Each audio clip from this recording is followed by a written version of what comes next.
mic now. Okay. Okay. Good morning, everyone. And welcome to United World College Red Cross Nordic. And thank you to all of those who've traveled so far to be here and those of you who've strolled down the hill. My name's Natasha Lambert, and I'm the Deputy Rector, and I will be hosting the ceremony today. Before we begin, I have some housekeeping and safety announcements. The first of these is please make sure your phones are on silent. The second is that you have these very convenient tables in front of you, but they flip up unexpectedly, so please don't use the tables because they make a very loud noise. And the third is that if there is a fire, the exits are at the top, here, and at the back over there. And if there is a fire alarm, we meet by the science building over there. Okay, so with all of that, please stand and give a huge round of applause to our graduating class.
So thank you so much for that incredible welcome.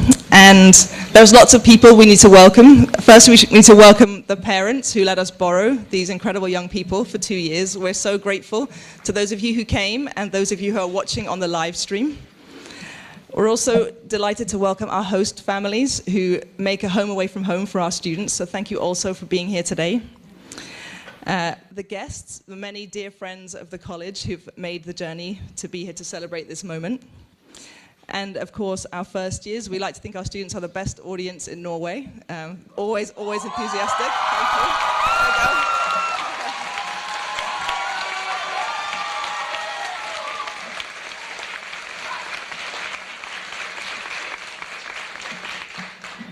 And of course, most importantly, and maybe it's the last time that I say welcome to the second years, because soon we'll call you alumni. And I have a very, very short message for you. Last year, on this same day, one of you said to me, I can't believe that you do this every year. There must be something wrong with you. So thank you, Flynn. That was nice. And the truth is that it is really sad. It's a really sad day to say goodbye. And we do really miss you. But we also know that leaving and being here for just 2 years is partly what makes it so special, because you have to build something together and you know that it won't be forever. I've been thinking, of course, a lot about you all, and this is the first time I can remember that I haven't taught any of you in class, and yet somehow I feel like I know you really well. I know that there is, what I've written down here is a bag of human Labrador puppies that go climbing. There is a dedicated and passionate student council, an incredible group of amateur and nearly professional skiers who roll down the hill at Fjaler, and just so many of you that have made yourselves known and your presence felt on campus for the last 2 years. I think last night, as I was at the dinner, and again today, what I was thinking and what stood out for me is just what a great time it always is to be with you, and what a wonderful group of people you are. It's always fun to hang out with you. And I think you find the joy in everything. You've made a community here that's full of joy and hope, and what I really hope for you now is that as you leave, you take that with you and it sustains you in the future. We always think about the future at graduations. We always talk about what you'll do next. But right now, I think we also celebrate exactly this moment, exactly all of you as you are right now. And all I can say, and I speak, I think, on behalf of all of us here at the college, is that we're so very, very proud to claim you as our graduates and to celebrate you as part of the RCN family. So welcome to your graduation, class of 2025.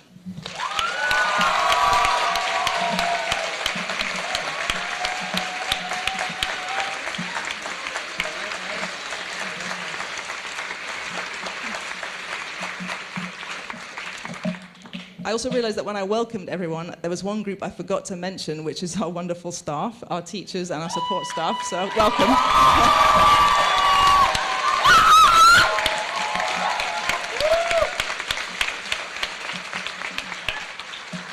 And now we will have a short program of speeches from some of the people who make it possible for us to be here. You've all come and experienced Fjaler on quite a warm day, I'd say quite warm. But Fjaler is actually warm all year round, not because of the weather, but because of the people who welcome the students here so kindly and so dearly. I think it's quite incredible that you drive and drive and drive, and when you get to almost the end of the road, you find a rural community that is so willing to welcome what can only be described as quite a quirky bunch of people and make them feel like they belong here. So with that said, I would like to express our gratitude to the people of Fjaler and welcome the mayor of Fjaler, who's our dear neighbor and host parent, Leif Fjaler, to the stage.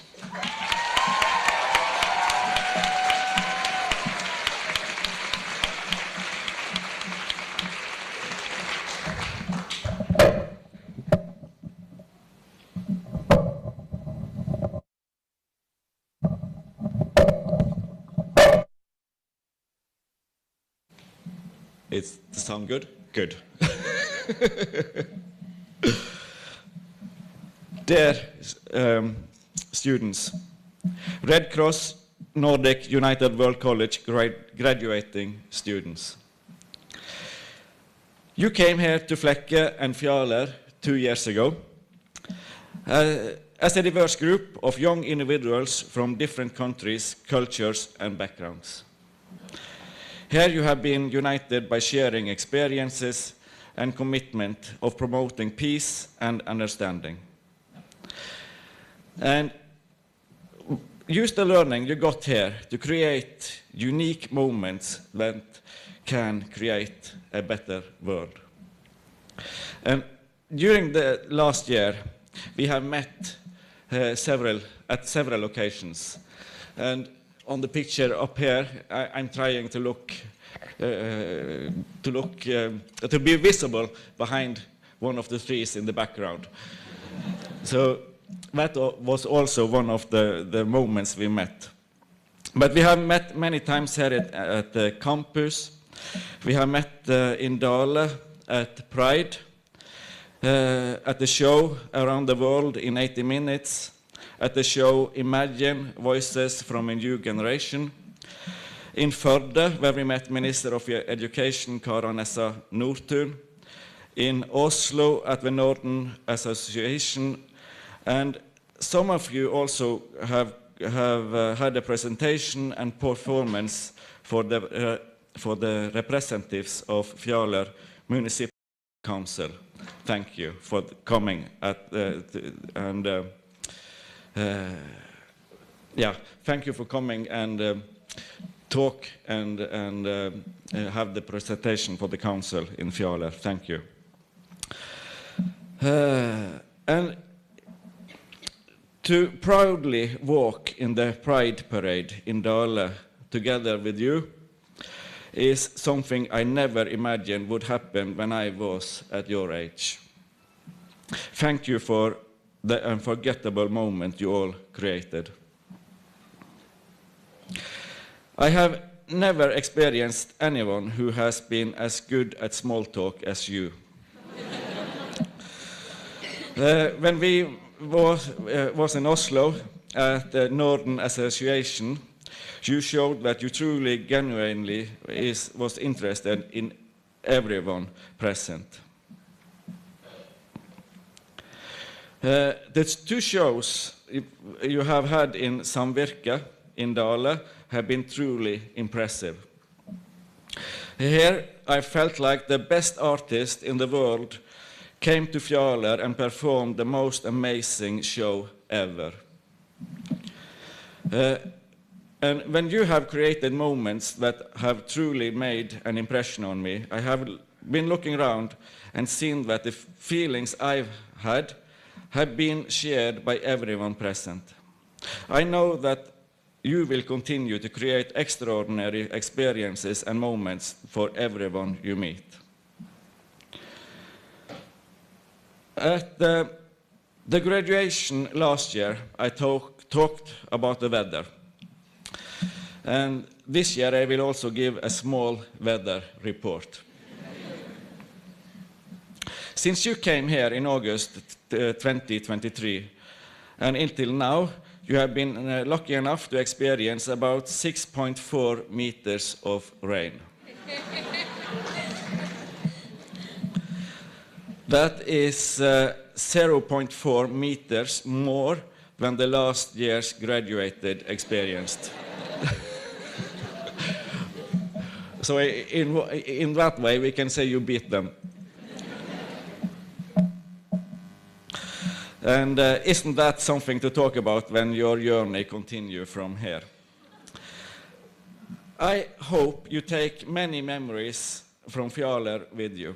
I hope you remember the fresh air and nature, the mountains, the forested slopes, the green fields and meadows, the fjords, my sheep that you can see on the way to Flekke, our narrow roads, our culture, and last and not the least, all the people you have met. I know that everyone here greatly appreciates all you students. The influence you have and the diversity you give us is highly valued. When you come with all your flags and celebrate our National Day together with us, we are very proud. In no other place in the world is the National Day celebrated like this with all the world's flags in the parade. We are truly grateful. Graduation Day is a day full of emotion. This day is a celebration for completing college, but also the day you start a new journey. In the goodie bag, you will find a certificate and a pin from Fjaler municipality. This year I really managed to say the word. So, when on your journey suddenly you get the feeling of missing Fjaler and your time here, take a look at the certificate and the pin and think back on all the good memories from here. Dear students, I wish you all the best for this day and your journey ahead. You are always welcome back to Haugland, to Flekke, and to Fjaler. Congratulations.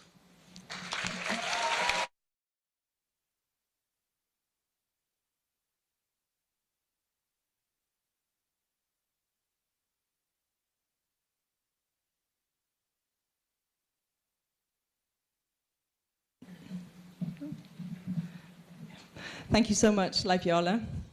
So as you all know, we are not only a UWC, we're also a Red Cross school, and we're so proud to be one. This year and in recent years, the work of the Red Cross has even been even more necessary and visible, and it's humbling for us to be part of such a valuable organization. This year, we're delighted to welcome Åsmund Mjåland, the Vice President of the Norwegian Red Cross, to address the graduating class.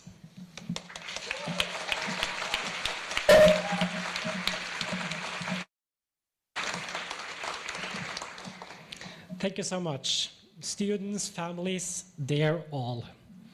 It's truly a pleasure for me to be here today, and on behalf of the Norwegian Red Cross, I would like to congratulate all of you with a graduation today. This day marks the beginning of the rest of your lives. All of you are standing on the edge of something new today, and I want to leave you with some reflections today. My first point is, continue to seek perspectives. Does anyone know what this is? The student was supposed to see that, but they're not. But this is the Babylonian map of the world. This is how the people of Babylon saw the world. This was the only perspective they had. And all of you know, after spending years here at UWC, that the world does not look like this. My point is, do not let others draw the map of the world for you. Question what you're told. Talk to people who think differently than you. Read stories from places that rarely make the headlines. The truth is often complicated, and the only way to understand it is to be curious, to ask, and to listen. If you don't expose yourself to other points of view, you risk in living in someone else's map of the world. My second point is, never confuse privilege with intelligence. Keep in mind that some of the wisest people in this world never had access to good schools, stable government, or safe homes. Maybe that is what gave them perspectives after all. Never underestimate someone just because they come from a place with few opportunities. Where you grow up shapes your chances, but it does not define your worth. Stay humble.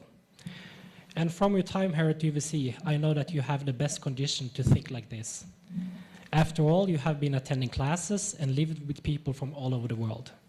Do not forget what this has given you as human beings and what you have learned from each other. You all come from unique places, so remember, dear students, never confuse privilege with intelligence. My third point is care, deeply and often. Indifference is easy because it protects you from disappointment, but it also disconnects you from the world. Do not choose the easy way, choose the harder path, and continue to care. Care about justice or injustice. Care about people you do not identify with or people you may never meet. That's where the real change begins, with a real sense of responsibility. And my last point is, keep investing in yourself. I know that this is a graduation. You all passed the exams, hopefully. I don't know about that. But the UWC chapter is closed. But do not think this is the end of your learning path. It's really the beginning. So you have to keep challenging yourself, read more than you have to, build skills that no one asks you to build, travel a lot. You should travel so much that your parents will stop worrying about where you are. And never feel bad spending on money on traveling, because it's not a cost, it's really an investment. The world changes so fast, and if you want to help shape it, you have to keep growing, not just on your profession, but as a human being as well. So you have to stay curious, humble, and kind. And please do me a big favor. The values you have built at your time here at UWC, implement them to everything you are doing down the road. There is a reason why this environment here at the school is built up on such values. The uniqueness in this is outstanding, and you all have been taking part of it. Thank you for that. Congratulations. The world is truly lucky to have you in it.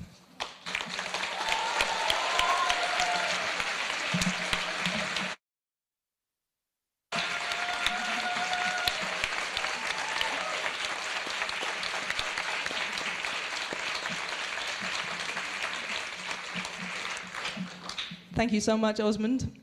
So as many, well, I think you all know, our students are extremely talented, and unfortunately we can't put on a 2-hour show for you, which is also good because it would be very, very sweaty in here if we did. But we hope we can give you a small flavour of our students' talents, starting now with a performance by Leslie, Sarah Alvina, Adira, Ash, Nordkis, and Eva.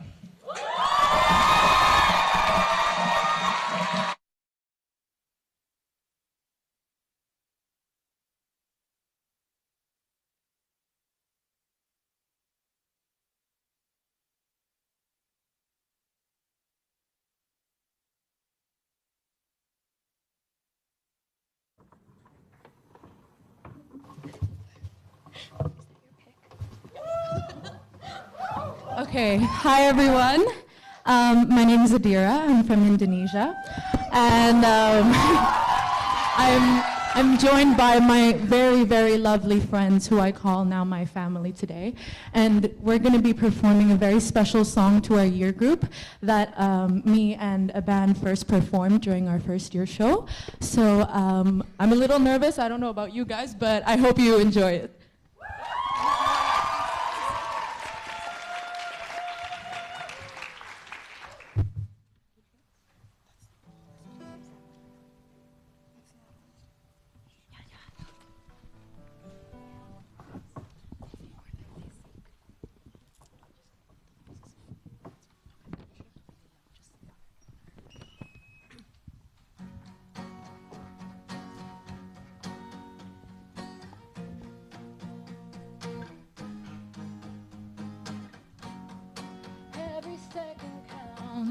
I don't want to talk to you anymore.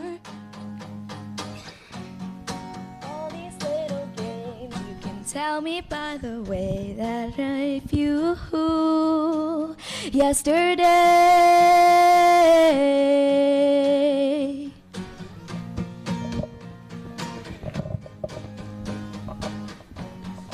Every minute counts. I don't want to watch TV anymore. Can you figure me out? Just doing to waste more time on the couch. Can you see me? I'm waiting for the right time. I can read you, but if you want the pleasure, so mine. Can you see me? Hosting everything you hold back. I guess this could be worse. Walking out the door with your bags. Walking out the door with your bags. Walking out the door with your bags. Walking out the door with your bags. Pour your glass of wine. Misha told me I should be just fine. Yeah. Cases under the bed, spill it open, let it rush to my head. I don't wanna be forward, I don't wanna cut corners, savor this with everything I have inside of me. I'm not the type to run, I know we're having fun, but what's the rush? Kissing them, my cheeks are so flushed.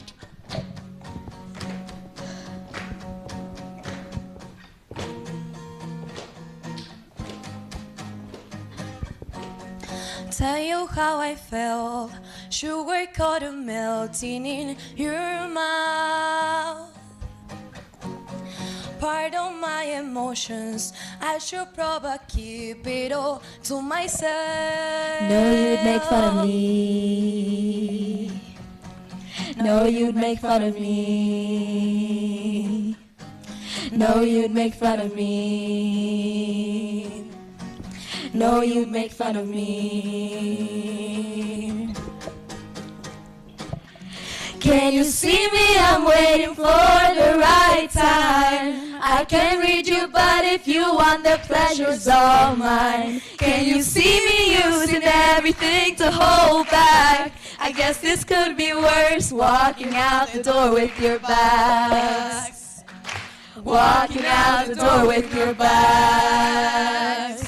Walking out the door with your bags. Walking out the door with your bags.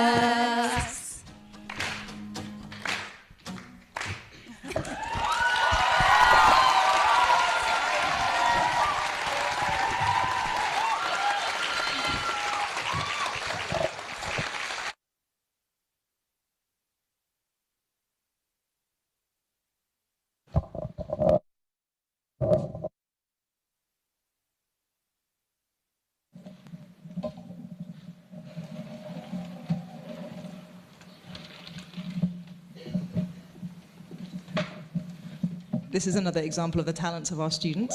Stage management.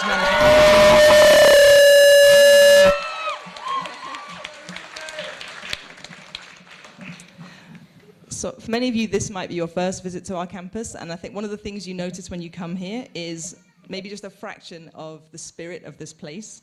It's joyful and it's playful, but it's also mission-driven and purposeful all of the time.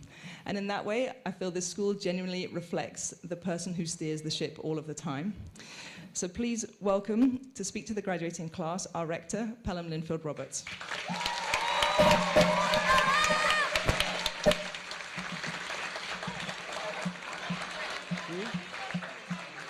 And left you hanging. Okay, just a moment.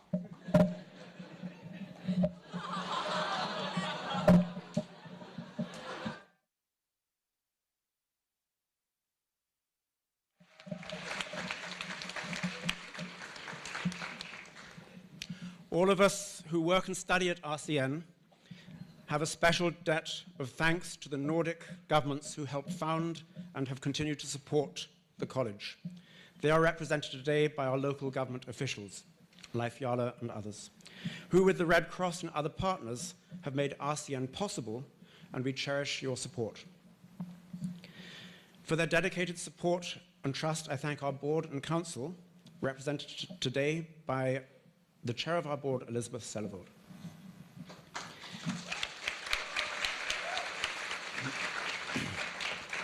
And for responding to that trust, I thank our teachers, administration and support staff for their dedication and hard work. And welcome, and I hope he's here, Daniel, back after a year of hard work.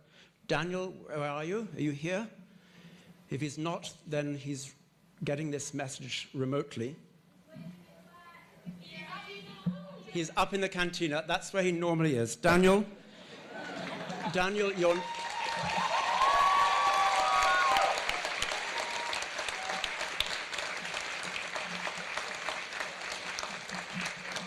Daniel is our longest-serving staff member from the founding year, and last night he returned permanently to be with us after a year of hard work and learning. Daniel, never too young to learn.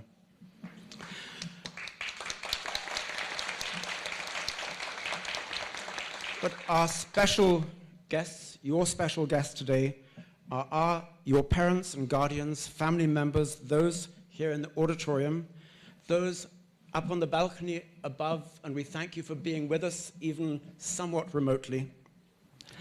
Those also who are unable to make it here today because of distance and travel difficulties, maybe online around the world, you are particularly welcome. So now, in our 30th year, we are gathered here to celebrate and to congratulate our graduating class of 2025. So please stand up so we can see you. Please stand up and wake up.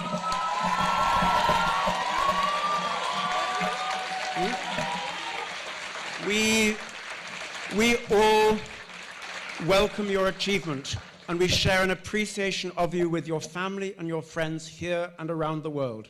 Stay standing. Find your parents, your guardians, your teachers, your advisors, your first-year roommates, your family. Look at the cameras, to the audience around the world, to those who've invested in you and nurtured you from childhood, for believing in you. Wave to them all, and to those who have made this possible, and say a very big thank you. More than buildings or fjords or mountains, it is you, our students, who make RCN. Thank you. Please sit down.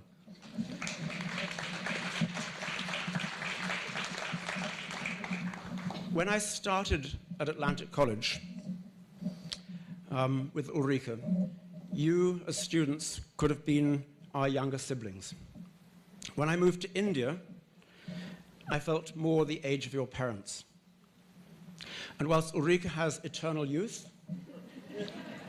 your rector struggles when you do your dance thing every college meeting, and now I feel a little bit more like your grandparent.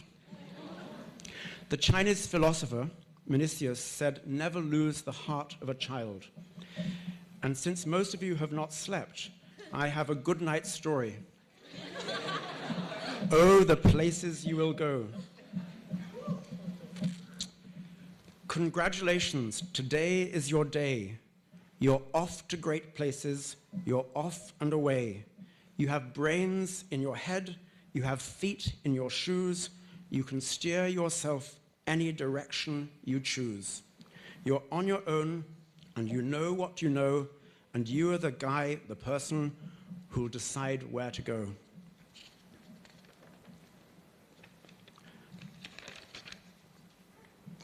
You perhaps forget that your teachers were once young, and we know more than you think we know, and more than you thought we would know.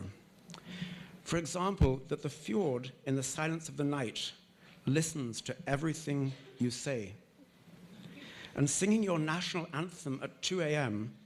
makes your identity very clear. Oh, Canada.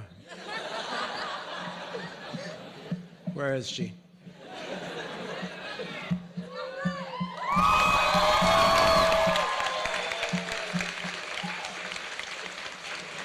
Those who do physics will know that sound travels fast, and the rector's house has been carefully designed with windows that act like a sound trap. And when the evenings are warm and I'm lying in bed, the things that Ulrike and I hear and wonder about. Some of you might get this. Do we have a student called Richard? Maybe I'll tell you later. Those who climb the rafters with a mattress, it's really pretty weird to sign your name when you've done that. The chairs and the kayaks. Natasha, is that really funny? It's not funny.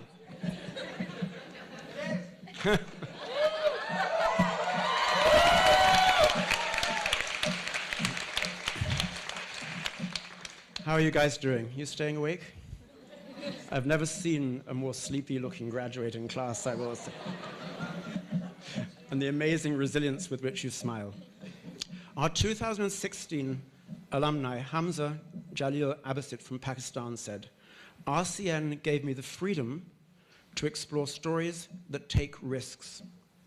It taught me to value ambiguity, to sit with what's unsaid, and to lean into complexity." Amidst contested understandings of the world and its fragility, we witness decreasing collaboration, competition building conflict, and cultures clashing over ideology and power, resulting in violence and insecurity.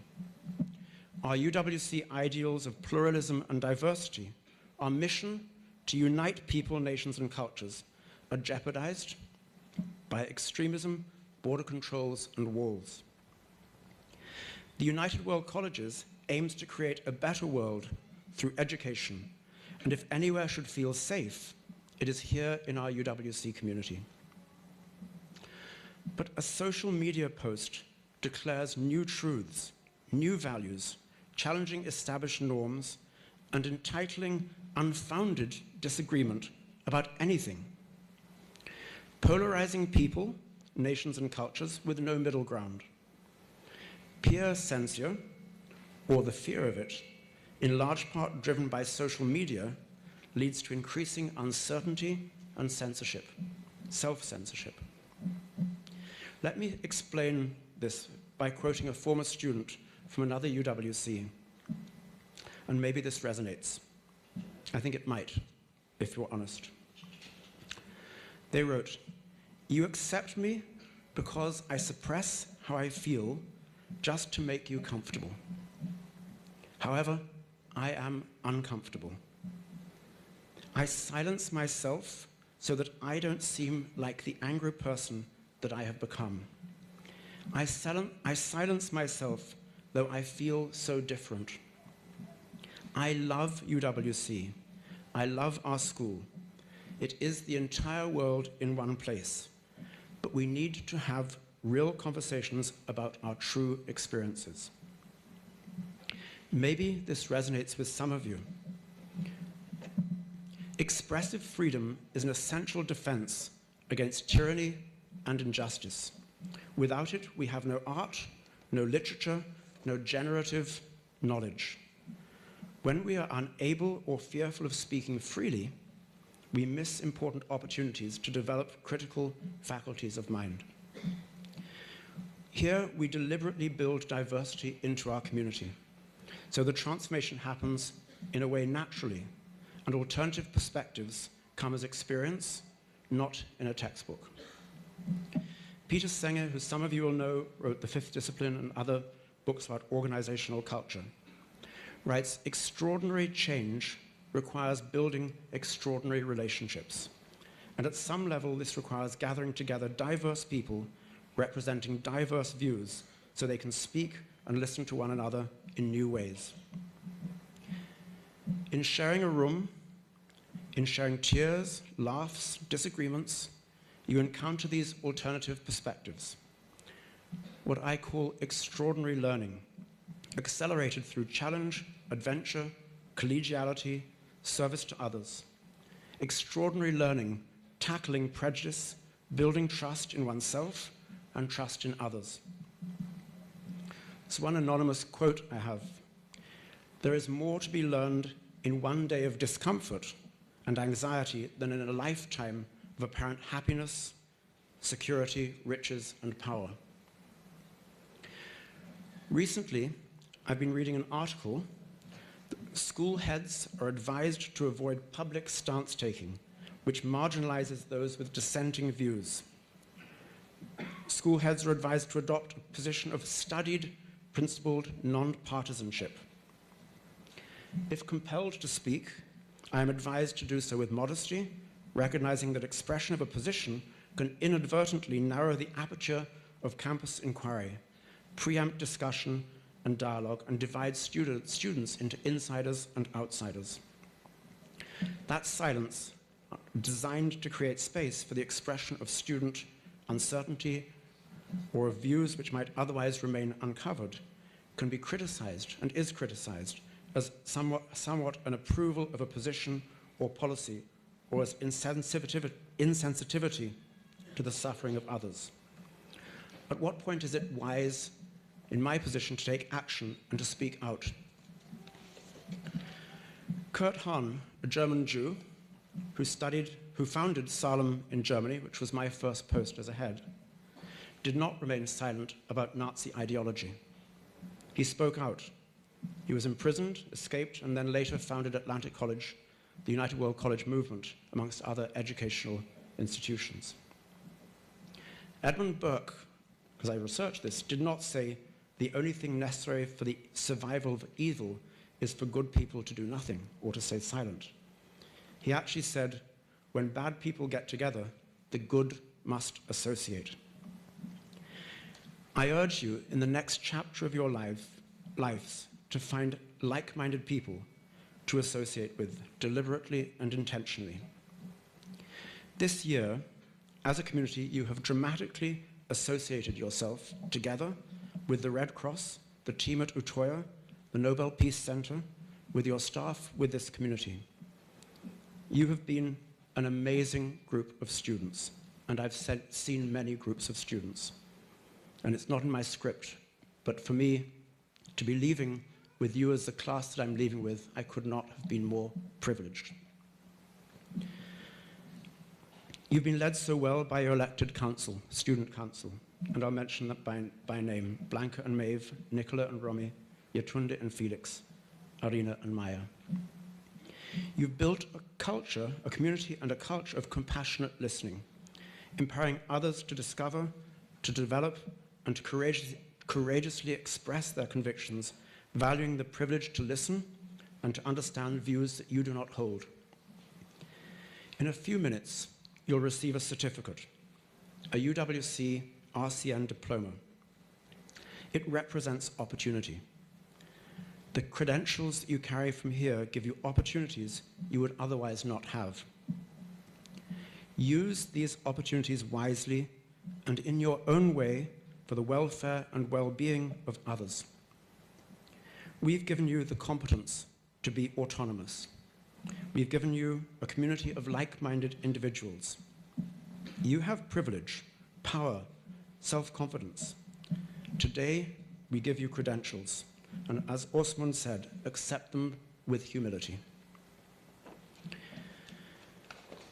These words I've read at a few graduation ceremonies over the last few years, and I wondered whether to say them again, because I think you might have heard them last year, I can't remember, but they capture what I want to say to you.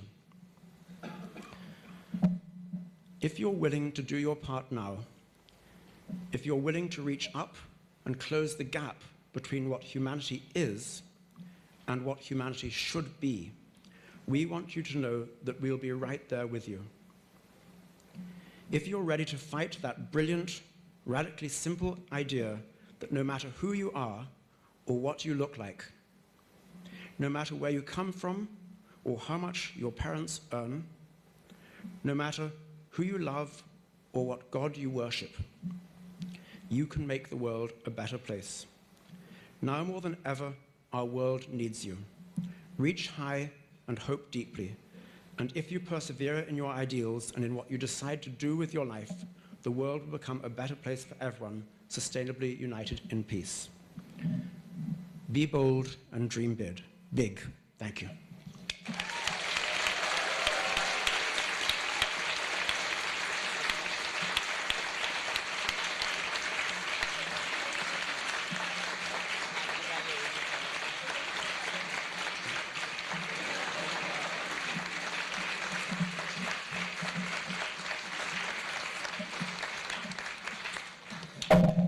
I was reminded of our mission in a powerful way when Ingeborg, Jabre, Darko, and I attended the United for Peace conference in Cyprus, a place still marked by deep division. There, young people from both sides, or many sides of the conflict, came together to imagine reconciliation. Among them was Darren Sanuvar. I had the privilege of traveling with Darren during that time. They embodied so much of what we hope for in a UWC graduate. A calm strength, a refusal to be cynical, a deep commitment to bringing people together, not by silencing differences, but by creating space for them to be understood. When others build walls or wield power through fear, we need to encourage young people who choose empathy, curiosity, and courage. Darren, we look forward to listening to what you want to share with us.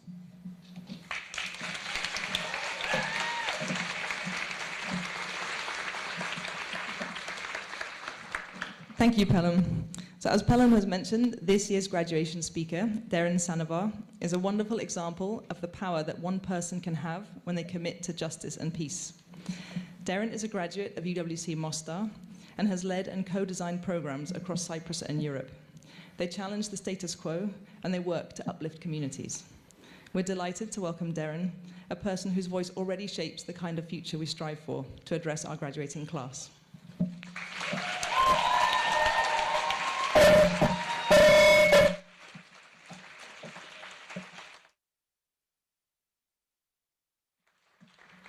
Hi. Good morning, everyone. It's kind of wild to be standing here, and I know that's probably not the way to begin the keynote speech, but I wanted a moment to just take you all in, like to really look at you.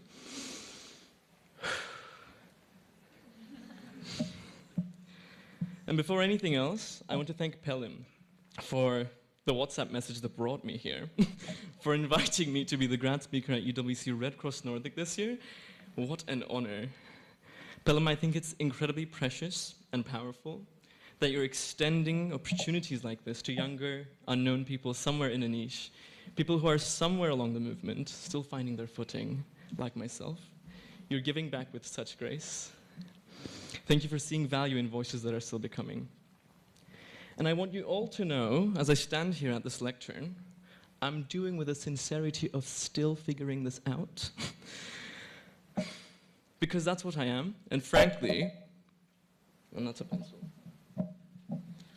And frankly, so is everyone else in this room. No matter how composed or put together they seem, we're all constantly figuring it out. Sorry, figuring it out.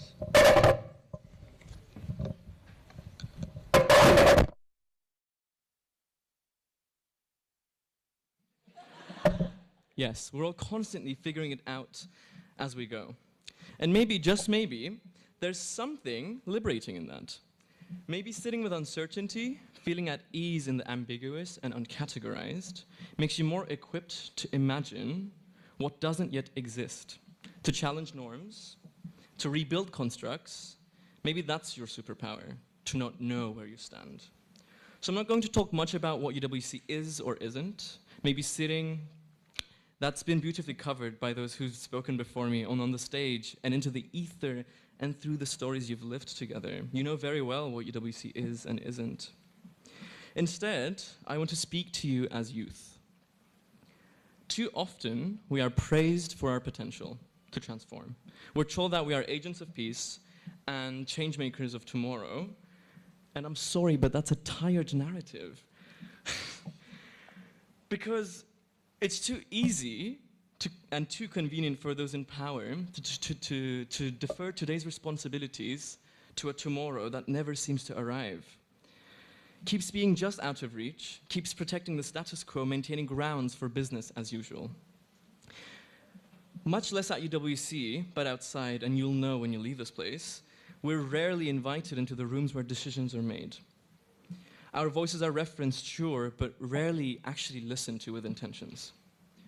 And yet, I've seen something different.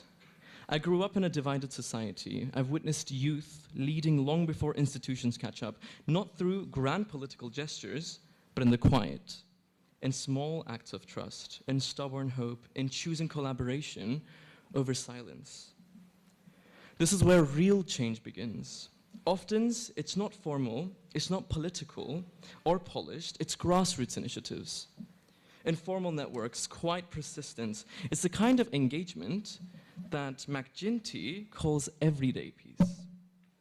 Not the performative kind, but the kind that shows up in conversations, in showing up again and again when it's not easier to. And young people, they're experts in this. Not because they were trained to be, but because they've had to be.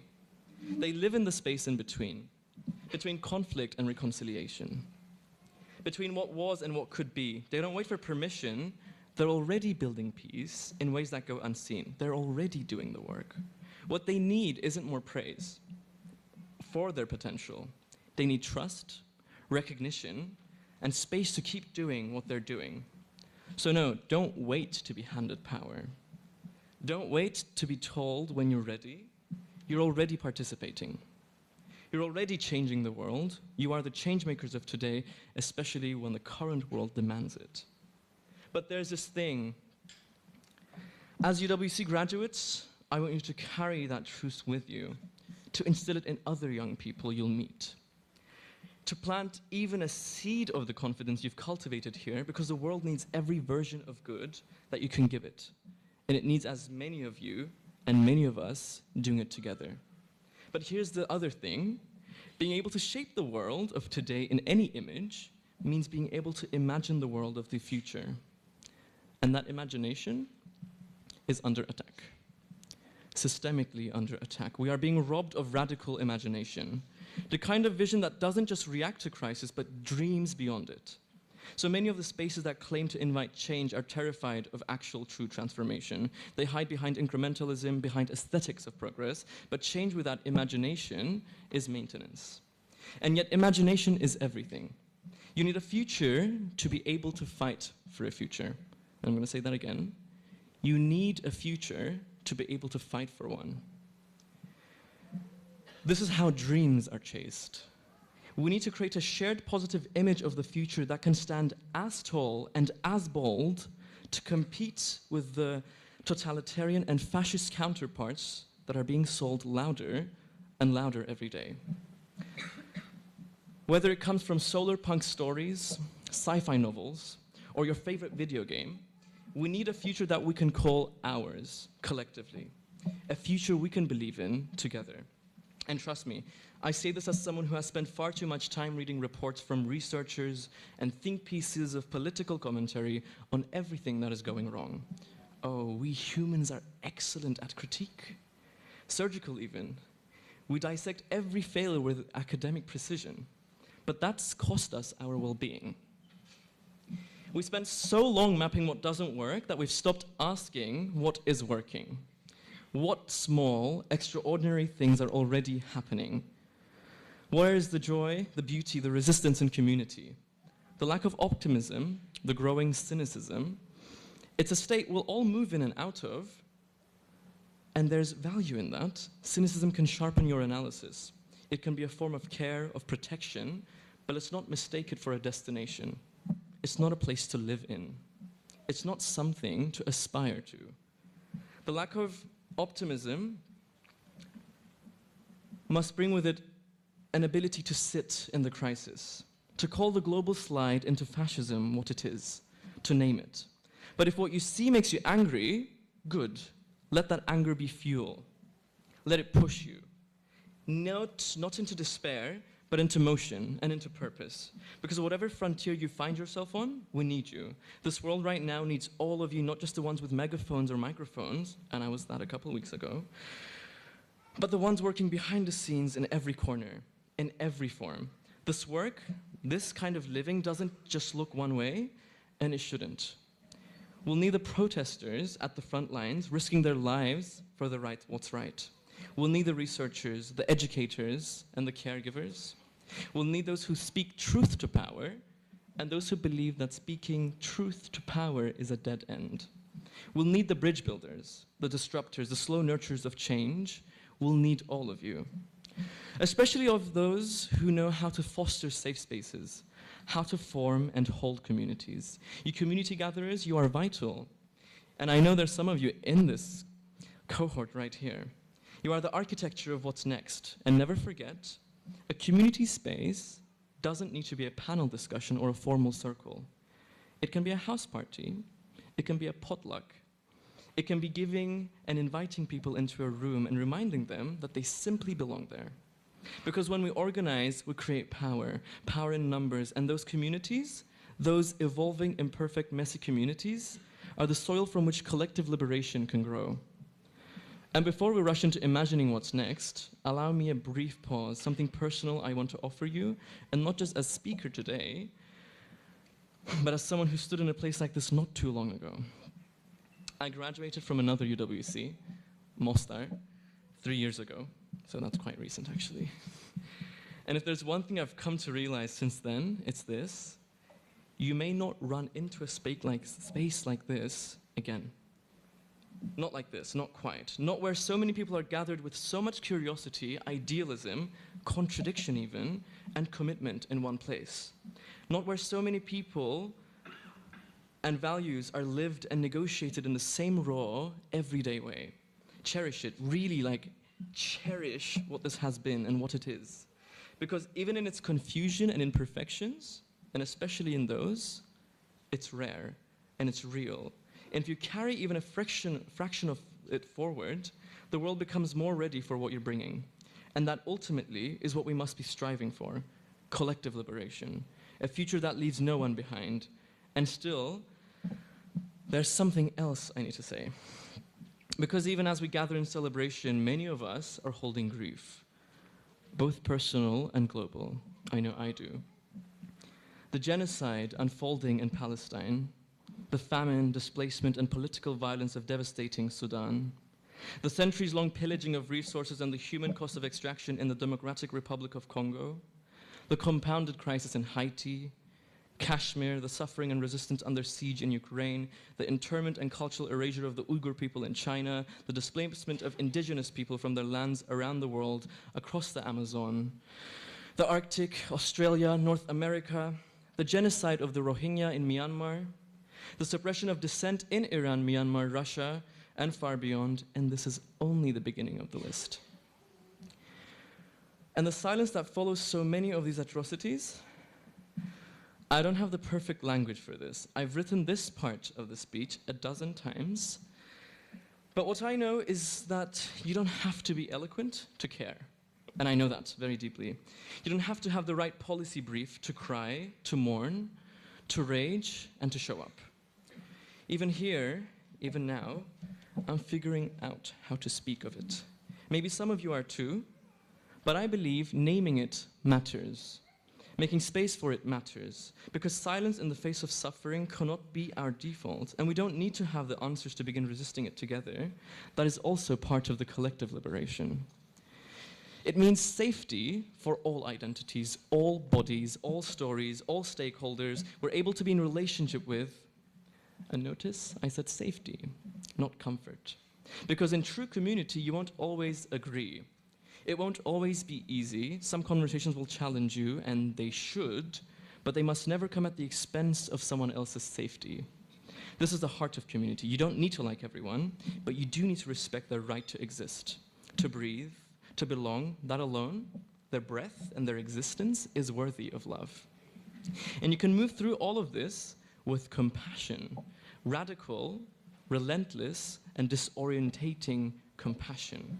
Compassion for the oppressors. Compassion so fierce, so committed it will confuse the systems that taught us to self-protect our bubble with detachment. It may even scare the current wellness industry into thinking that it's an act of self-betrayal, but it's not. Compassion so radical is revolution. And it starts with how you choose to show up for yourself, for each other, and for the world that is already being built in your name. And I'm guessing that up until now, when I've spoken of community, of not leaving anyone behind, many of you have pictured humans. People, and that's fair, but I want to ask something of you. Quite simple, maybe not. Expand your moral circle. Because when I speak of peace, when I speak of community, I'm not only speaking of us, the people in this room, or even the people in this movement. I'm speaking of all of us who have a stake in this world holistically, and that means beyond humans. The non-human species, sentient or not, the grass and the trees, the pebbles lining the coast, the bodies of water, the fjord, the mountain, the rain cloud, the wind that carried you here into this very room this morning. And while I could very well go on a tangent about the rights of a river, and trust me, I want to, that might be a different speech for another day, what I'm emphasizing now is this. As we gather here to celebrate, we're not separate from this place. We are the grass, we are the river, we are the mountain and the fjord, and somebody has to speak up for them too. Because part of what's going wrong, why people like Trump, Erdogan, Netanyahu, and others in positions of extreme power are doing what they're doing, isn't just political, it's spiritual. They're acting from a place of profound disconnection. Think about it. You cannot bulldoze a sacred forest or drop bombs on a city or criminalize grief if you still carry awe for life. If you have reverence for the miracle of breath, of a bird's song, or of your grandmother's cooking, you cannot do harm in such a society. The system has stripped many of us, especially those at the top, of that awe. So here's my call to you and all of you. Stay whimsical. Keep your wonder intact. Let joy be part of your resistance. Find it in the simplest of things. A conversation, a beam of light, your own laughter echoing in a kitchen. Cultivate a wonder, that refuses to die. Stay mindful, stay enchanted, and let that enchantment anchor you to the world you're trying to protect. Because your capacity for wonder and spiritual aliveness isn't naive. In a world that asks of you to be numb, staying alive to beauty is a form of defiance. And this kind of defiance, quiet, grounded in love, anchored in awe, has always been the work of the few. One of them was James Baldwin, one of my favorite authors. And in an interview he says, "Love has never been a popular movement, and no one's ever wanted really to be free. The world is held together, really, it is held together by the love and the passion of a very few people. Otherwise, of course, you can despair. Walk down to the street of any city, any afternoon, and look around you. What you've got to remember is what you're looking at is also you. Everyone you're looking at is also you. You could be that person, you could be that monster, you could be that cop, and you have to decide in yourself not to be." And so I want to leave you with something more personal, an excerpt of a longer piece, something I wrote recently, much less polished, more felt, a reminder I gave to myself and now offer to you. Because I've always been home. Because the estranged pumping heart driving a cab down the street, and the gallons of blood flowing through the heart driving a cab down the street, and the gallons of blood flowing through the veins of someone sitting on a bench by this avenue, they're all part of home. All parts of home. Because I come from a place of love, a love that if you've never been caressed by it before, it might bend your foundations into roofs, your windows into doormats, and your pets into garden paths. The kind of love so deeply of this earth that the internet calls it radical. Speaks of it like it's not out of here, and it's out of here, alien, as if what lives at the crux of us all must somehow be foreign. Out of reach, held in captivity by those who can send rockets into space.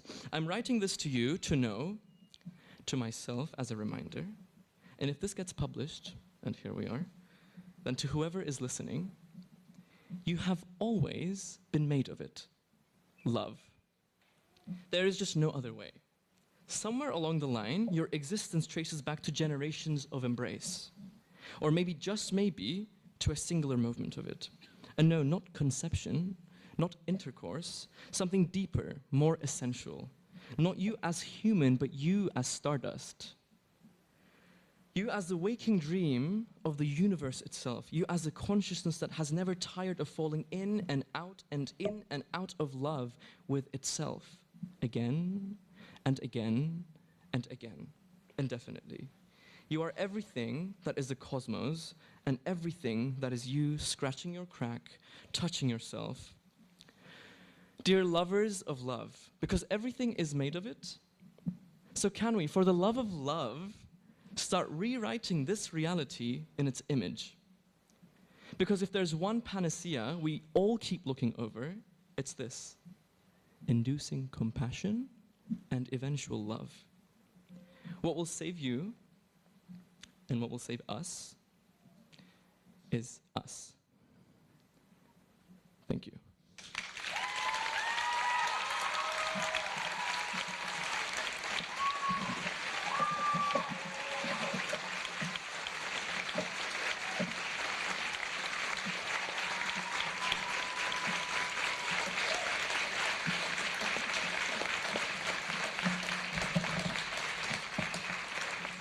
Thank you so much, Darren.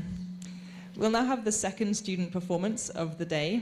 You've already seen that we have singers, and I'm sure you know we have dancers, and we have artists, and we also have poets. So please welcome Precious to the stage to perform her poem.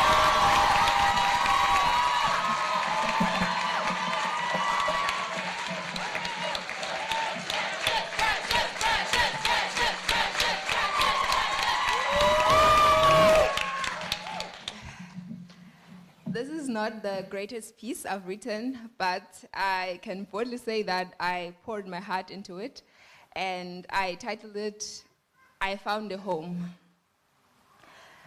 I found a home. The first flight I took towards my dreams led me to the north, to a country bound in towering mountains and rivers that flow deeper than the eyes can see. It was all a wild dream come true.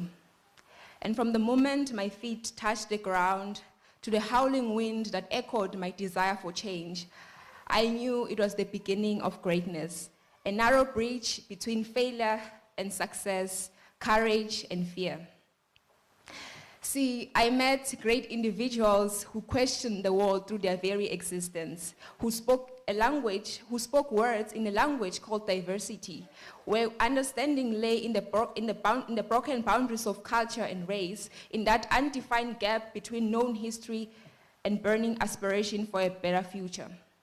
In this small bubble, we built a rainbow-colored world with our smiles, became advocates for justice, recreated narratives sculpted from the goodness of humanity, a spirit of Ubuntu that transcends borders and forms a baseline for a new reality. We stood united, a generation of change makers who never stopped dreaming, for we gave voice to our unspoken wishes until the line between expectation and fate became blurred.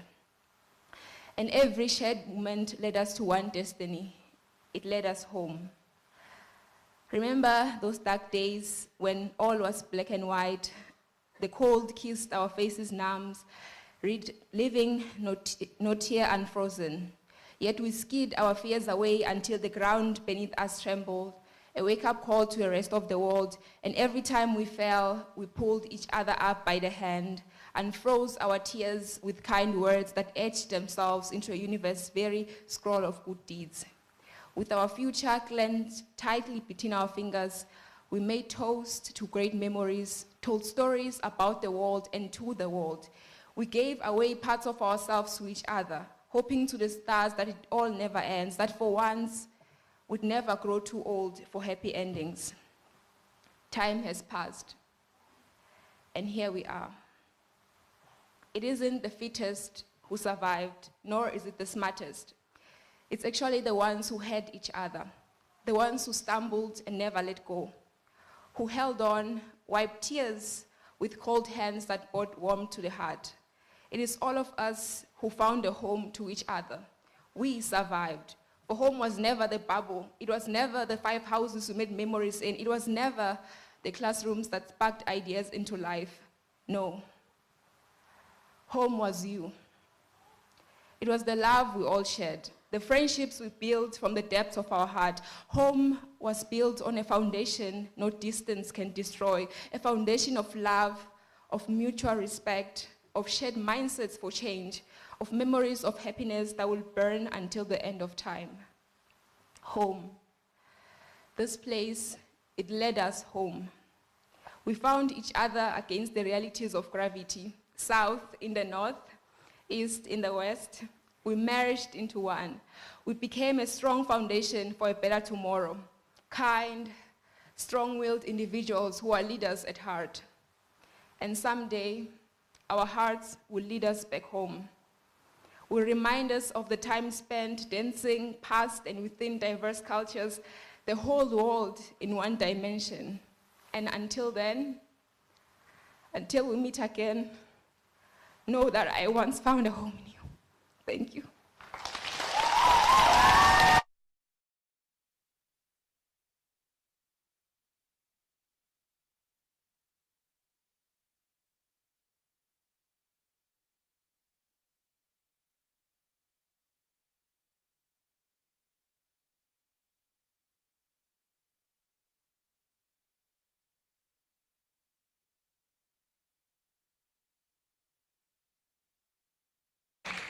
Thank you so much, Precious. You couldn't see the faces of the people behind you, but we could, and we could see how much your words meant to them.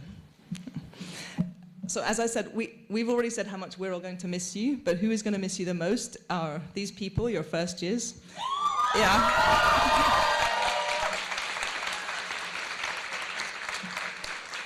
And 2 of them are going to speak on behalf of the whole grade to talk about you. So please welcome Esther and Tuku.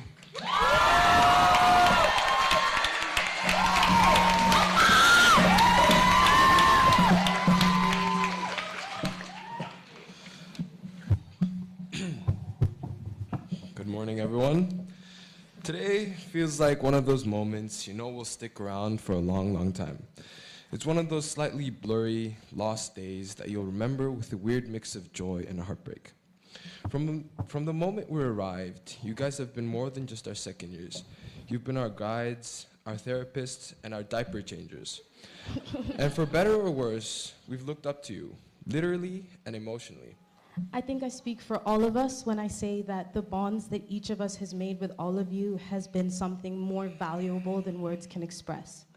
We've seen each other cry, shared our deepest secrets, and built friendships that I hope will last us at least until the 20-year reunion.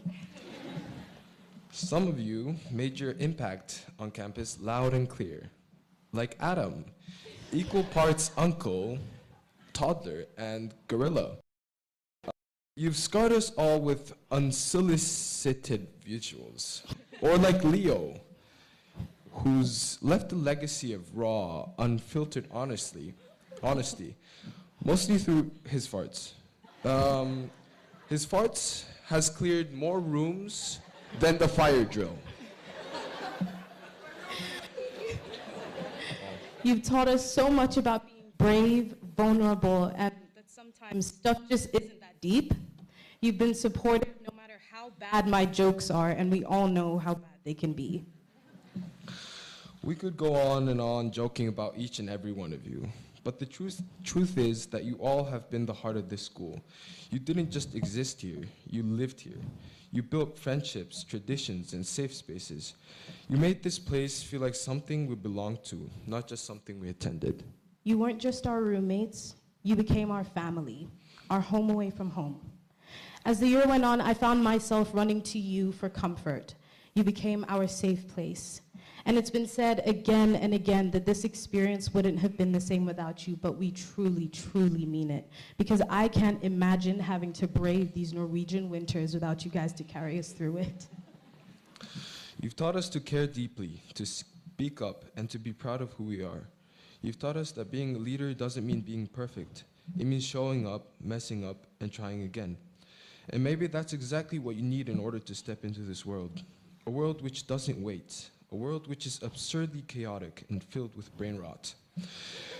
We live in a world where your coffee order says more about you than your birth certificate, and where healing from trauma is just scrolling away on TikTok.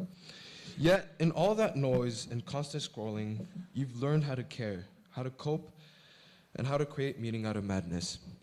We've seen you guys overcome challenges that at the time made you feel like you wouldn't be able to get through it. But look at you now, sitting here with your graduation caps and your Met Gala-worthy suits and dresses. You did it. The cast reflections are done, and there are no more IAs to experiment for. This is where your RCN journey ends and your next journey begins. Now, that part of the story can get quite hard, but when it does, just remember that you can always motivate yourself by saying that nothing can be worse than braving the IB. Out of all the brain-rotted, skibbity people in the world, I know that you are all going to thrive. You're going to thrive because you've handled this place like pros. You've balanced deadlines, friendships, Wi-Fi outages, and somehow still managed to leave a legacy. If you can survive the long TOK classes, you can survive anything. So go out there, be bold, be unpredictable, and Leo, don't forget to keep farting. Carry the precious smiles with you and make this world a little more beautiful like you did here. You guys are truly a light in the dark. Don't forget who you are, because each of you is so special to us, and your presence here is what made us love you so much. Don't be afraid to keep standing up for what's right, just like you did here every day. You all have this incredible light inside of you, and oh, how you let it shine. Don't dim that light for anyone, because whatever you choose to do with it will be amazing, and we can't wait to see you thrive and change the world in your own ways. And I have a feeling that we'll know it's you, because the RCN blood runs deep. So second years, before we go our separate ways, before you spread your wings and fly off into the next chapter of your life, I just wanted to say one thing. Thank you. Thank you for the laughter that echoed through the fjord. Thank you for the endless support during difficult times, and for being the kind of people who made this place feel like home. No matter where life takes you next, no matter how far you may drift apart, I'm sorry. I hope you take this chapter with you. The moments that became memories, the friendships that became family, and the cantina food we all shared will always be a part of who we are. So this isn't goodbye, not quite. It's just us standing here, quietly promising that we'll take it from here and we'll make you proud. We love you, we'll miss you, and thank you for everything. Congratulations, class of 2025, you made it.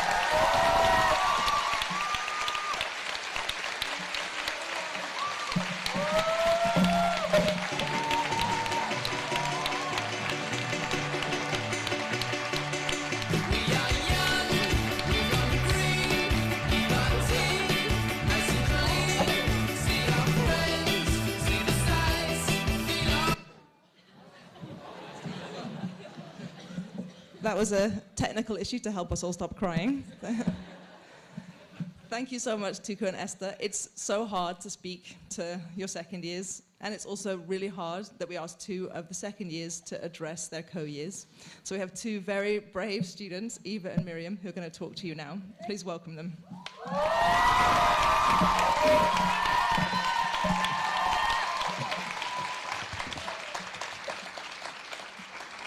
Hi everybody.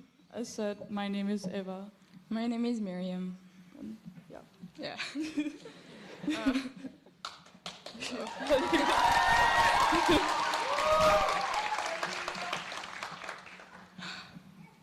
When we were little, we were taught that everything is eternal. All the stories we heard ended with a forever. Arriving here felt like a forever. Something that is so present and full that it could never end. But as life goes, we learn that nothing is forever. The green trees on the way to Cantina will eventually turn yellow. The ice on the fjord will eventually melt, and even the IB eventually finishes. And so, we stand here today trying to figure out how to end our little forever. When trying to explain to other people how it is living here, I always come back to something one of our second years said. There is a series of books many of us loved as kids called Narnia.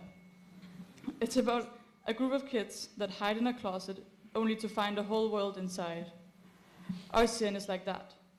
We come here thinking we know what we're getting into, believing we're prepared. It's just 2 years. What could happen? But like Narnia, this place opens up into something unexpected. A world full of forests, snow-covered mountains, and beautiful fjords, in which we get to fight our own battles and build our own kingdom. And when it's time to say goodbye, we discover how difficult it is to explain to others what we've been, where we've been, how much we've gone through, while the outside world seems seemingly untouched. Here at RCN, we're the luckiest UWC, because we get to live in beautiful Flekke, where nature isn't just scenery, but a force which shapes our daily lives. It was never just a backdrop. It's a part of the experience, a part of the routine. The fjord greeted us on morning walks to class, reflecting our moods in its stillness and its storms. It became a constant companion, witnessing our fjord jumps and ice swims, watching as we all gathered in awe below the dancing northern lights. The truth is, most of us will never again live a landscape quite like this. Surrounded by water, forest, and sky. And so we want to take a moment to express our gratitude for the privilege of getting to call this place home. For the way this land has contributed to our memories and people we've become. However, while the nature that surrounds our life here is nothing short of breathtaking, what truly led this place to being home wasn't only the fjords or the mountains, it was the people. Because throughout these past 2 years, we've built a life around each other. We've built a home, not just defined by a place, but by the bonds we formed, in the people who held us, challenged us, and made us feel known. A home built on small moments that carry immense significance. Waking up every day next to our roommates, sharing our favorite memories at birthday dinners, and of course the endless walks and teas. The dinners that are filled with spontaneous debates, reflections, and the kind of random conversations that can only happen when you're surrounded by people who've seen you at your best and worst and still sit beside you the next day. In the past 2 weeks, I found myself coming back to a Hebrew poem a friend introduced me to called The Temporary People. This poem talks about the significance of the temporary people in our lives. People we met for a brief moment, for a brief specific moment, and the important role they play in our life, even if they aren't with us forever. Instead of focusing on the pain of saying goodbye for those people, the poem reminds us to stay grateful. Grateful for the simple joy and rare opportunity of having shared that love at all. As humans, we tend to idealize the idea of forever. We place great value on things that last, such as gold or diamonds, because permanence feels precious and rare. However, this idea of forever is tricky, because as humans we grow, learn, and evolve. We change. And with that change comes the moment to say goodbye. Perhaps this idea of forever is a result of our fear of change and sense of security. The worry that if we're not here forever, the mountains we've shared and the people we've met might simply disappear. We often believe that if something lasts forever, it must be more significant, that those who won't be with us until the very end somehow are less important. Our experiences here proves this to be a myth. The people who touch our lives temporarily are not less significant, and oftentimes even more important than those who stay longer. These temporary people come into our life to teach us vital lessons, helping us to understand what kind of person we want to be or who we don't want to become. Sharing love that in that moment is the most important thing in the world. And for a small stretch of time, they were our forever. It is important to recognize that this goodbye doesn't mean we lose those moments or those lessons. Throughout our life, those temporary people will stay with us, and it will become our responsibility to take a moment every now and then in our next forever and remember our temporary people and the role they've played in our life. There is a quote by C.S. Lewis, the author of Narnia, saying, "Love is never wasted." This is important to remember when leaving our little Flekke bubble. The love we share for each other, our first years, our teachers, and the beautiful fjord will never be wasted, but is kept both in this place and in each and every one of us. So now, when saying goodbye to our little forever, we cherish the temporary people we met, those that will continue with us to our next forever, and some will stay in our Narnia, not present in our daily life, but will forever be a part of who we are, carried in our memories and hearts. We want to take some time to thank our teachers and the staff for guiding us through not just the IB, but the journey of building this community. To our dear second years who welcomed us into RCN and has taught us how to be the best possible second years to our first years. Thank you to our wonderful, wonderful first years for always being here, taking care of us in tough times, especially during exams. We're certain you'll be great second years, and we're so proud. And so, as we stand at the edge of this chapter, carrying grief, laughter, growth, and the love we've shared, we would like to leave you with a quote passed down through generations at RCN. When the day feels heavy with goodbye, and you're missing this place, these people, this home, please remember, this is only the place where we met.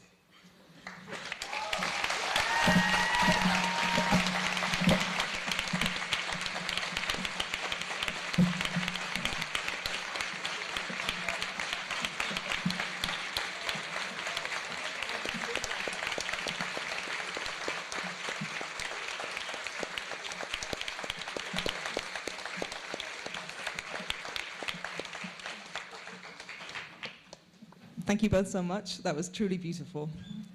So we're now going to prepare for the formal part of graduation, and the second years are going to walk up and around and get in position for us to hand out certificates. And while they do that, we're going to watch the second year video. So this is a video about their 2 years here that's been produced by Valerie and Argo.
Miss the fjord, the people, but not the cantina food. Sarah's super messy corner and Kiki's hyper clean corner. Don't miss Sarah's fried chicken. Yeah, and just miss dessert. I'm gonna miss them, my Boyang and my Kiki, and overall just like the community itself, you know, like how close and like, you know, close-knit it is. The thing I will miss the most is walking to class and having a beautiful view and David's dinner. I love you, David. Fishing. What I will miss the most about RCN is all the people that I've met here. They are so incredible. What I will miss most is getting to look at the beautiful sight of the fjord going to class every day. Yeah, incredible people I've got to meet here. Congratulations, the class of 2025. We'll really miss you and want you to know that the world needs what you have, so go in for it, yeah. Congratulations, second years. You did very well. We are all very proud of you. Well done. This group has been a very special group to me. In fact, I feel really sad that they are leaving. They are the group that has given me the least problems. They have actually made my life really, really easy by mentoring the first years who have also reflected that they were very well mentored by this group. And I hope this group, as they go to the world, they will make good engineers, they will make good doctors, good lawyers, good creators, good everything, because I believe in them. I believe in each one of them. Because when I look at all the rooms, every single room, I know who will make what, because they have been a really special group to me. Thank you. Go. Hello, graduating class of 2025. As you go forth into the world, I want you to remember how amazing each of you are. And the world is lucky to have you in it. I know that you're all going to go out and do amazing things. We've been so lucky to know you. All right, class of 2025, this is it. Just remember, the world is not a UWC, so you have to bring something new and show the world a change.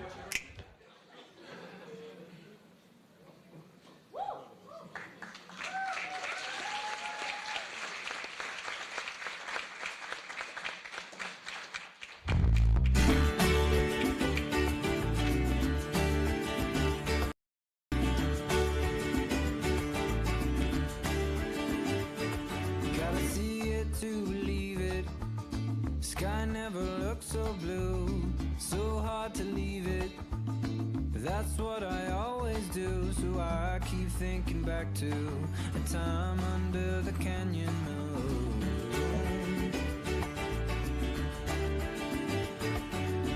The world's happy waiting, doors yellow, broken blue. I heard Jenny saying, go get the kids from school. And I keep thinking back to a time under the canyon moon.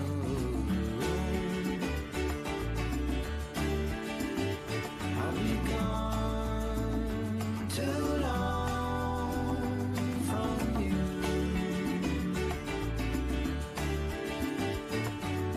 Staring at the ceiling, 2 weeks and I'll be home. Carry the feeling through Paris, all through Rome. And I'm still thinking back to a time under the canyon moon.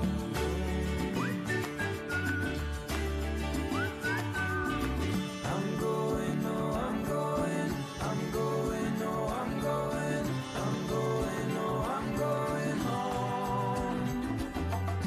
I'm going, oh, I'm going, I'm going, oh, I'm going, I'm going, oh, I'm going home.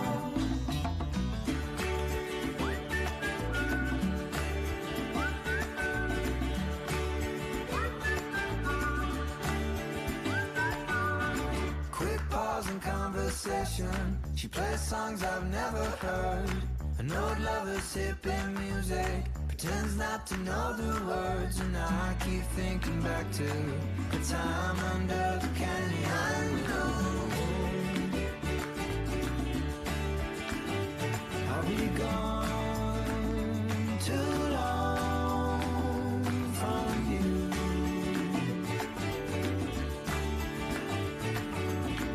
I'm going, oh, I'm going, I'm going, oh, I'm going, I'm going, oh, I'm going home.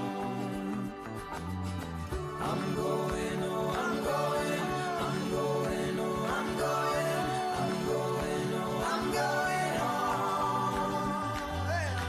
I'm going, oh, I'm going, I'm going, oh, I'm going, I'm going, oh, I'm going home.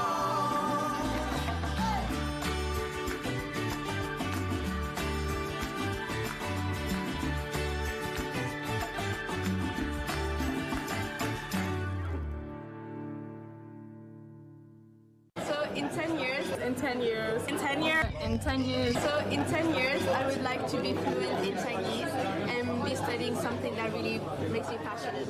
In 10 years, I want to be a lawyer who works with human rights, and I want to have a summer house in the south of Italy. In 10 years, I hope I'm studying psychology in a warm country, and I hope I'm not allergic to animals anymore. In 10 years, I see myself being happy, possibly pursuing a PhD degree, please. And I think that I definitely want to give back to Sierra Leone, so I'll probably might teach at the university back home. In 10 years, I want to build a rocket. I guess in 10 years, I see myself living in a cute little apartment, hosting like weekly dinner parties for my friends, working in a clinic, psychology with you. Yes, very excited.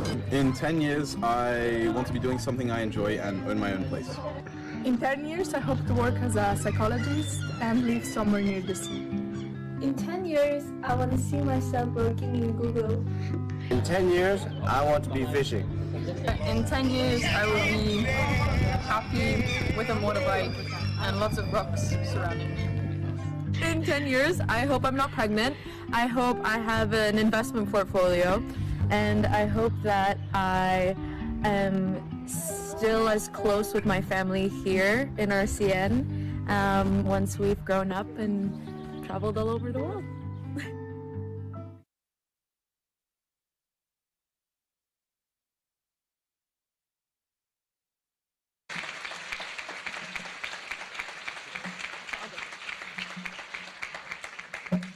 So this year we're going to be graduating house by house, and what will happen is for each house, the house leader will speak briefly, and then I'll call the name of the student, and they will come and receive a certificate from Pelham and have a photo taken.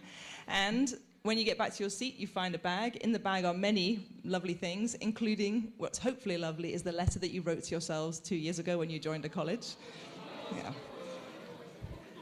So as I said, we're going to be graduating house by house, starting with Denmark House. The house leaders have an undescribable job, and it last night included a barbecue at midnight and a breakfast at 4 a.m. And I think that kind of summarizes what the work is. It's definitely something you do for love. So we're very grateful that we have all of them here. And to welcome Denmark House, here's David.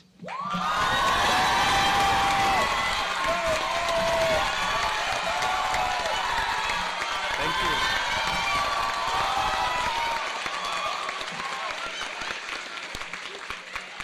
Okay. Thank you. Good morning. I have the honor of presenting a truly precious gift to you today. A treasure, not one that any of us alone could ever own, but one that is woven from our presence, our commitment, and celebration.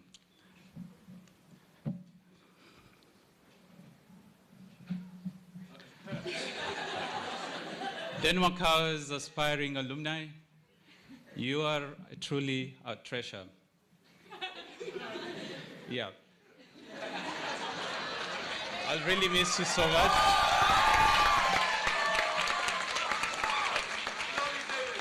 Yeah. You've left a mark on our hearts, your advisors, your teachers, and the staff. I want you to know that you hold a very special place in our hearts, especially my family. Congratulations. We'll really miss you dearly. Thank you.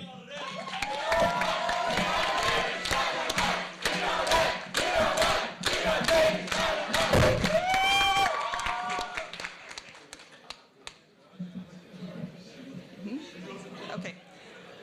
Thank you, David. So we'll now begin graduating the Denmark House students.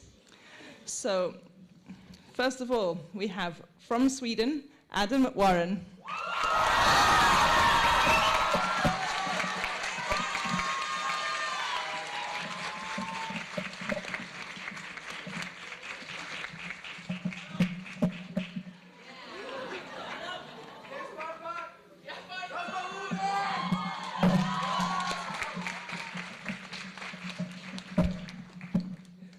From Sweden, Argo Arnapu Lundgren.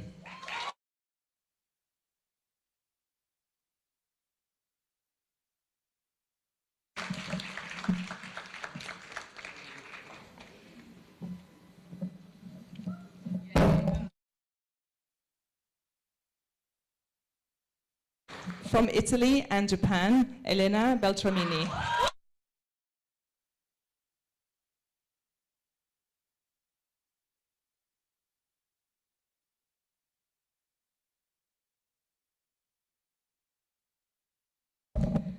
From China and Australia, Ella Song.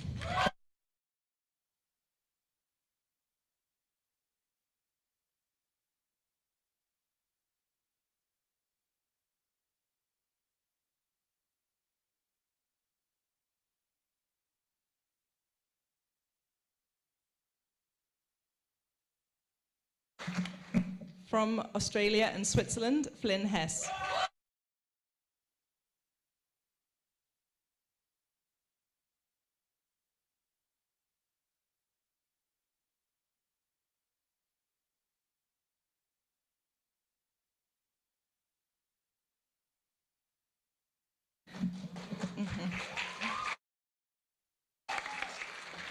From Norway, Henrik Nyheim.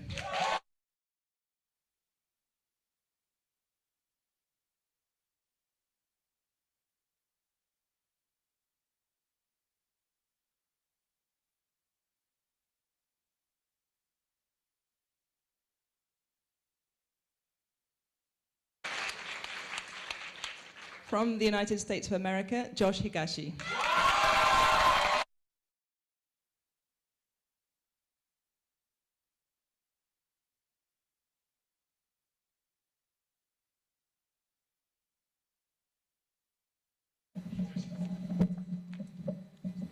From Lesotho, Karabo Sebolao.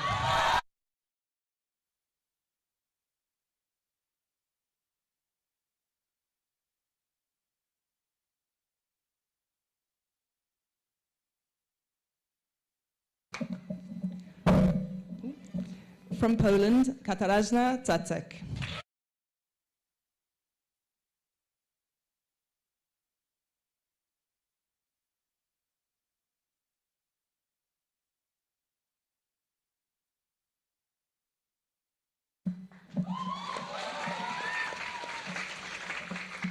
From France, Leo Neville.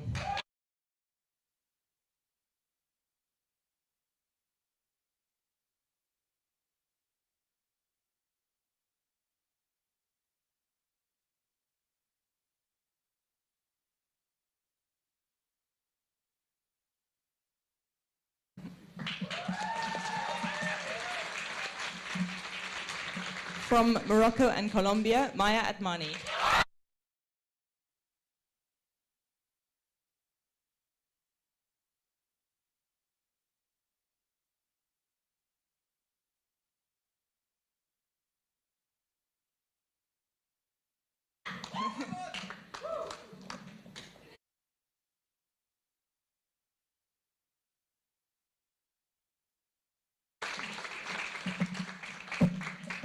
From Finland, Nelly Kievari.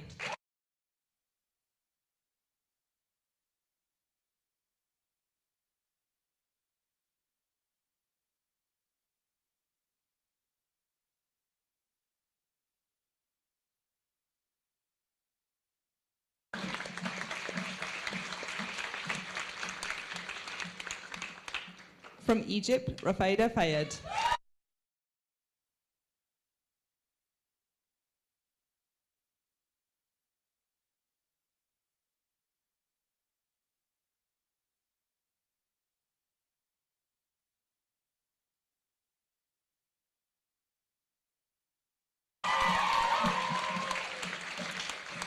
From Azerbaijan, Sabina Gulieva.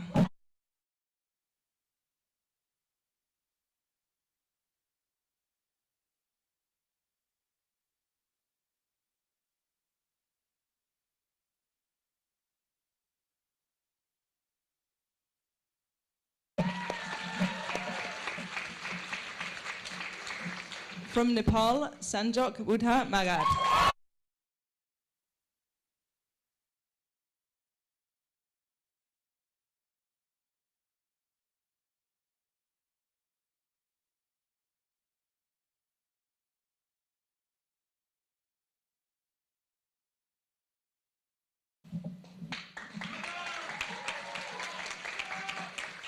From Taiwan, Shauna Wu.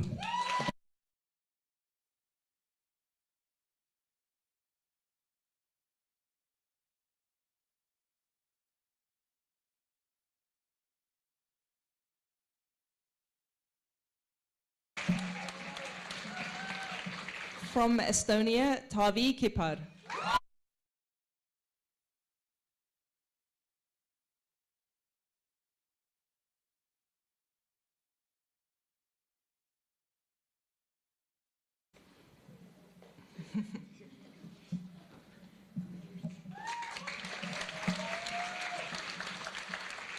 From Palestine, Yahya Hussein.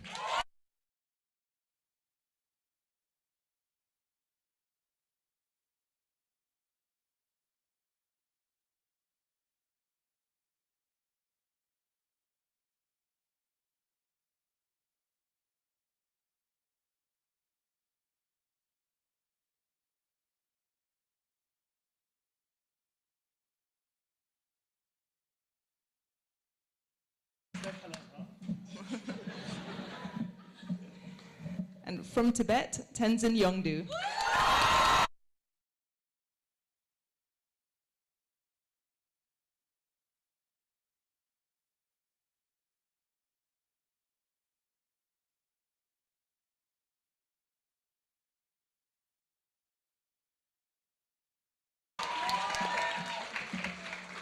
So there we have our wonderful Denmark House graduates.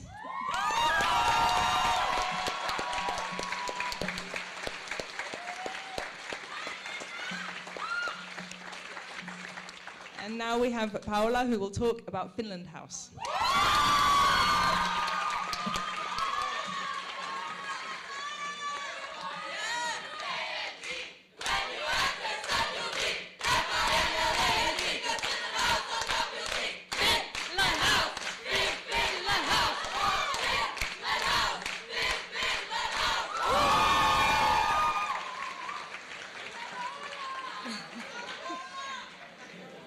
Living in Finland House is like seeing the Flekke Fjord from the boathouse for the first time. At first, beautiful, mysterious, and slightly terrifying. Some of you jumped straight into these waters without hesitation, barefoot, wide-eyed, and probably still wearing your travel clothes. Some had to learn how to swim through essays, laundry crisis, and trying to find a vacuum cleaner. And a few stood on the dock, needing time to trust the waters. And sometimes, but only sometimes, I promise, we jumped when it was dark and learned that it wasn't the best decision. But no matter the weather, sunshine, rain, or minus 10 degrees at 8:15 a.m., you have learned to see the beauty in this place. Even when the day room looked like a tornado of snacks and socks, you made it yours. You protected this home, shaped it, and left your mark, not just in Finland House, in your advisors, Isvan, Like, Darko, and Ainoa, but especially and of course in your first years. You have shown them what it means to care, to lead, and to laugh through the madness. Congratulations, Finland House. This will always be your home. And remember, just like the Flekke Fjord, the post-UWC journey is not a straight road, it's a winding fjord, but you know how to swim.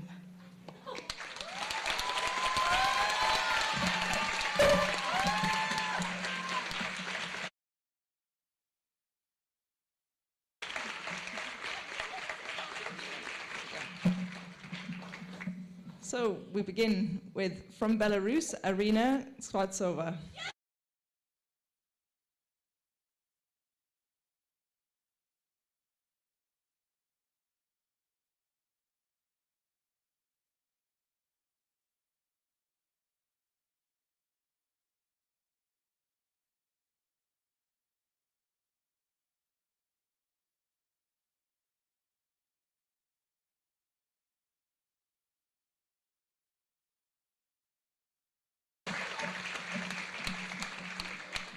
From Sweden, Axel Midunger.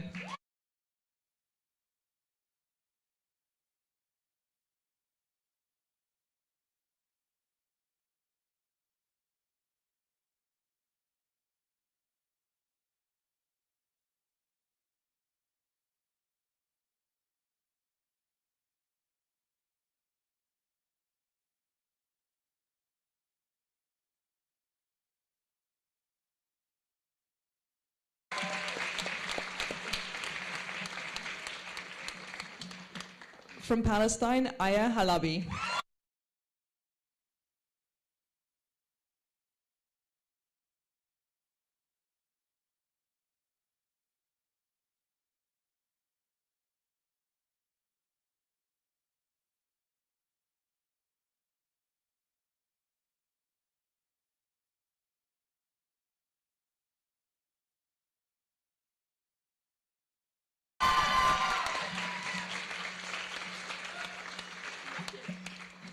From Canada, Catherine Yagos.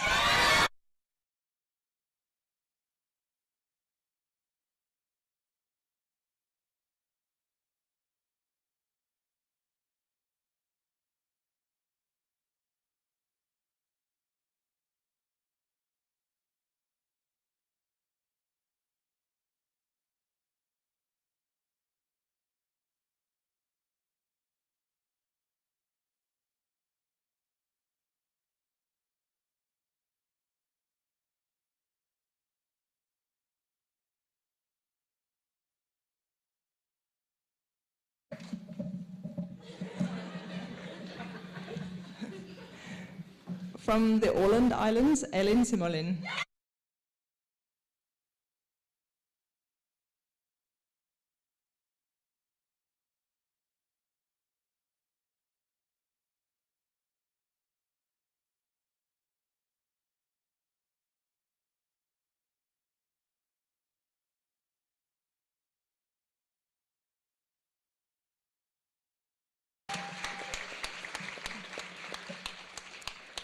From Denmark, Eva Grunlund Torpe.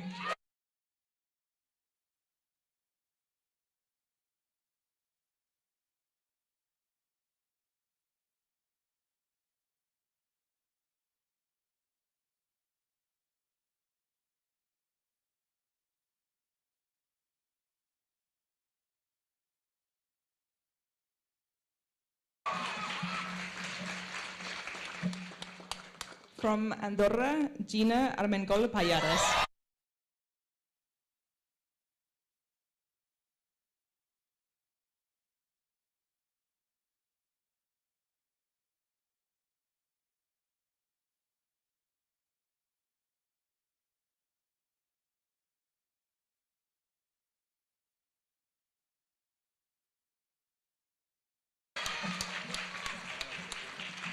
From Norway, Henrik Folkford.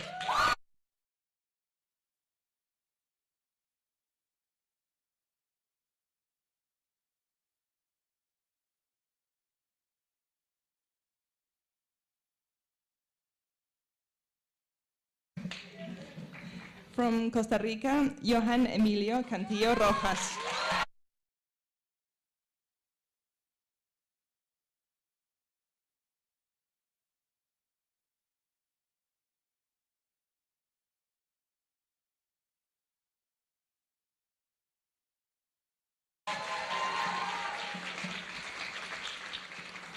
From the Maldives, Liam Khalil.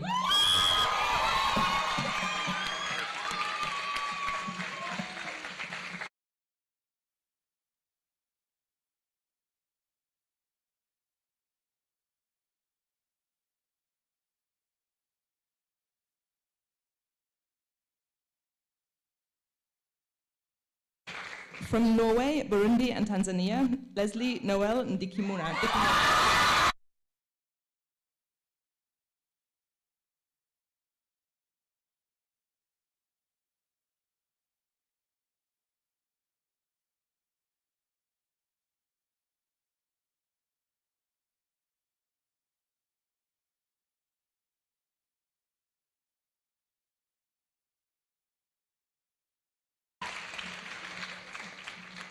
From Eswatini, Mukulisi Mamba.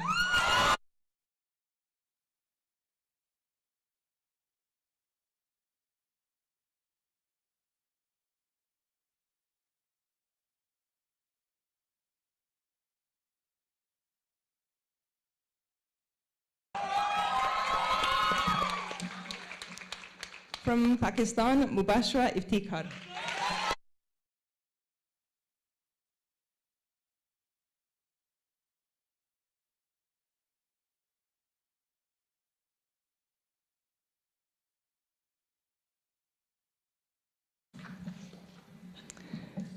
From Norway, Nori Gloppenhaugum.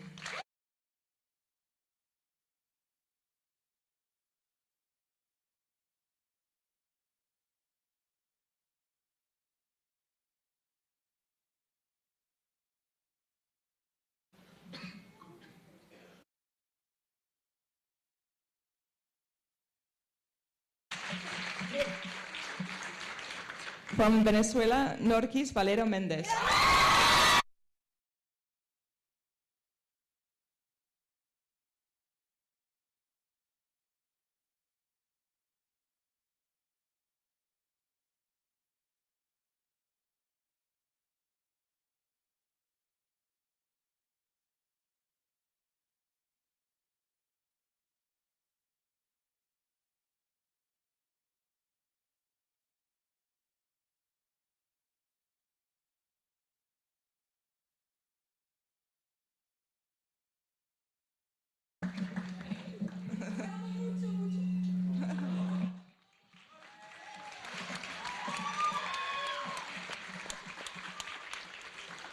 From the Netherlands, Rosa Barends.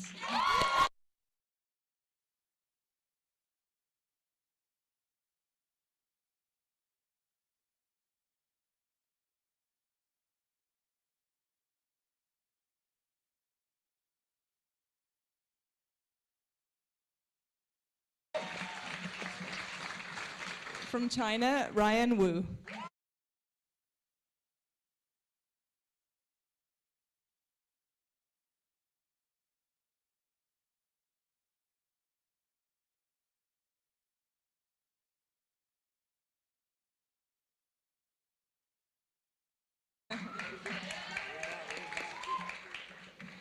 From Sweden and Bolivia, Uma Prudencio Teague.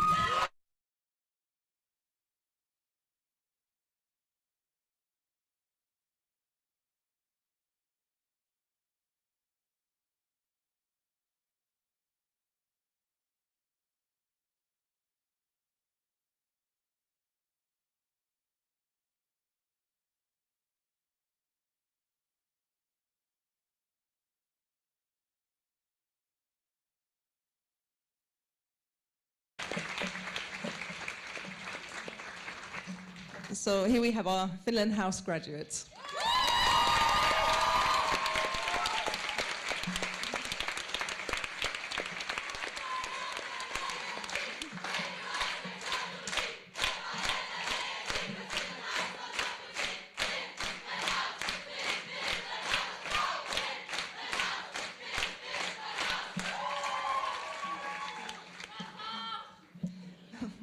So next we have Iceland House, and please welcome Sarah.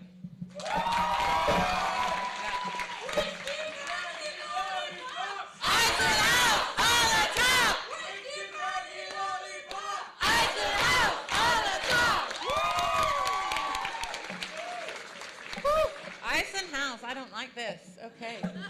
So, I don't know if parents have noticed, but Iceland House is not the tidiest house. And we don't have the best attendance record, and we're not always on time for things. But they are the most amazing group of people that you could ever ask for. Yeah. They love their food. Oh my gosh, do they love their food? They love their drama. And most of all, they love each other. And they are the closest year group that I think we've ever had in Iceland House. And that doesn't mean that it has been smooth sailing the whole time. The love of drama has come up more than once. But they are curious, they are kind, they are so strong-willed and stubborn, and thank goodness for it, because they're going to need it in this very complex world. I think I've decided they can't graduate.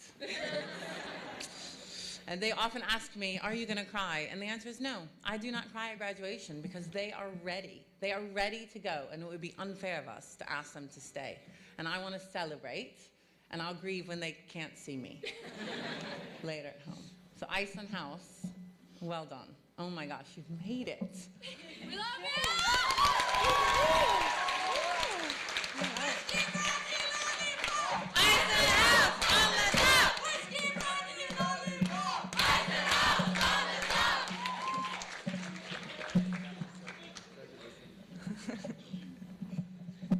Pelham's just telling Sarah that I said, if we graduate by houses, they'll all do the chant. And he said, no, they won't. There we go. Okay, so from Indonesia, Adira Putri.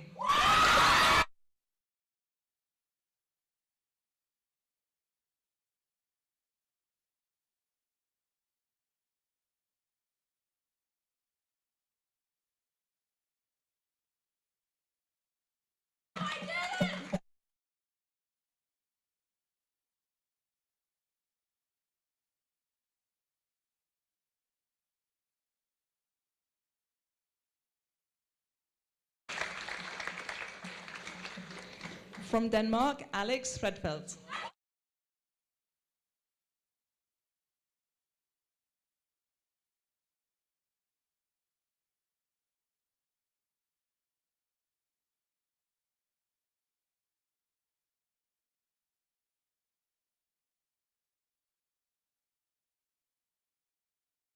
From Burkina Faso, Amalbert Yabre.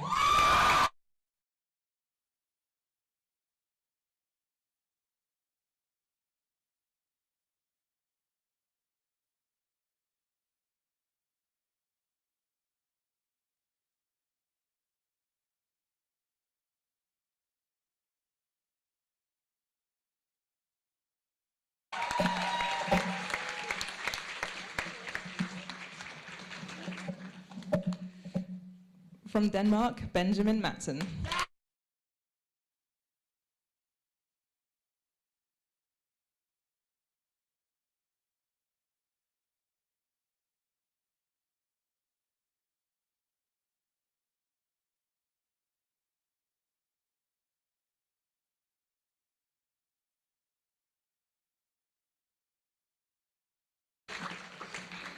From Iceland, Berglind Anna Magnusdottir.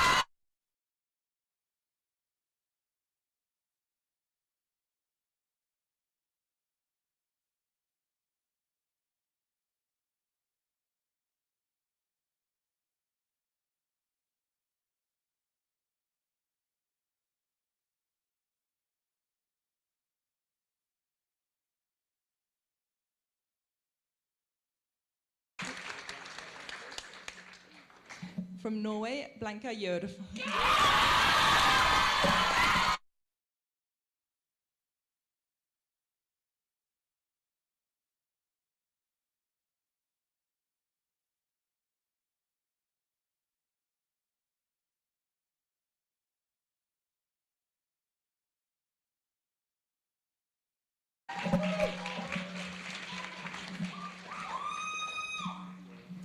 From the United States of America, Belgium, and Nigeria, Chloe Oyekanmi.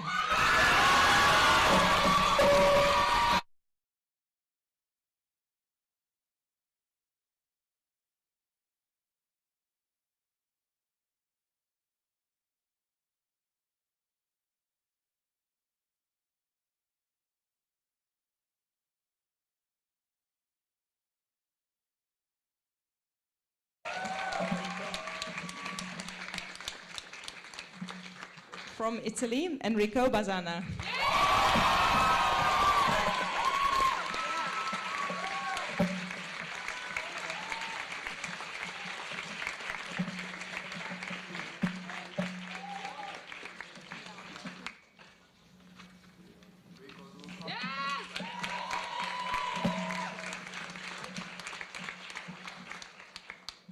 From Sweden and the United Kingdom, Felix Klevnas.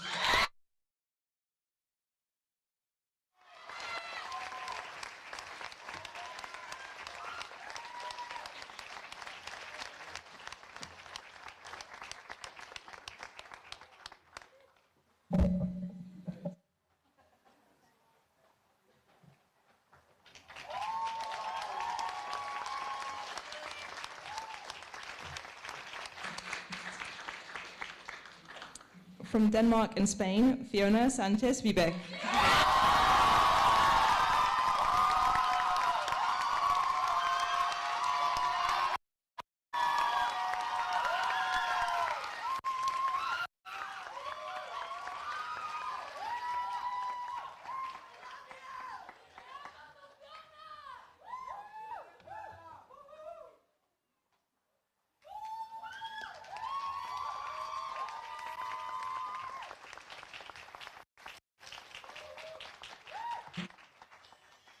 From Sweden, Florence Sörling.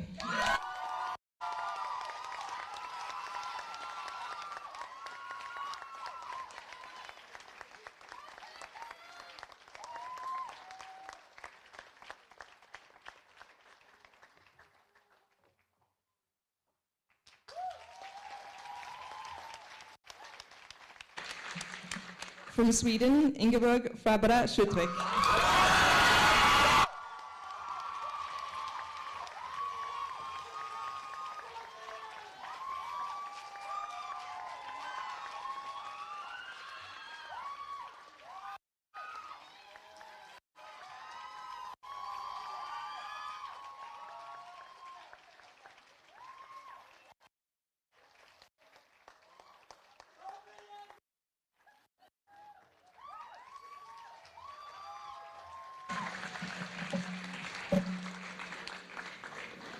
From Tibet, Tenzin Jampel.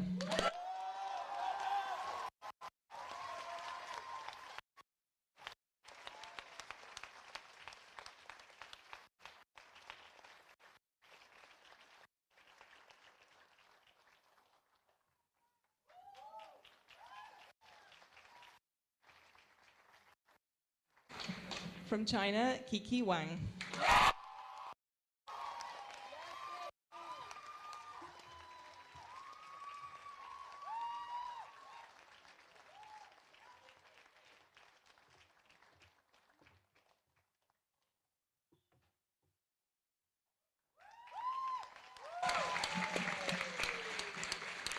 From Switzerland, Lucas Halbach.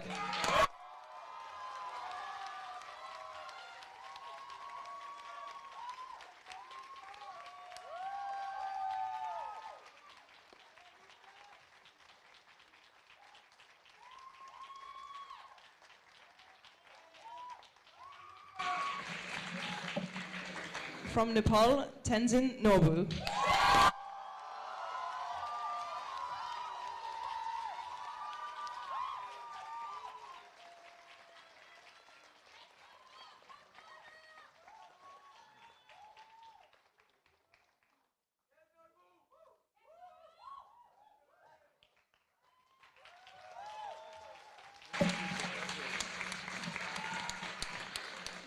From Spain, Pau Jimenez Valero.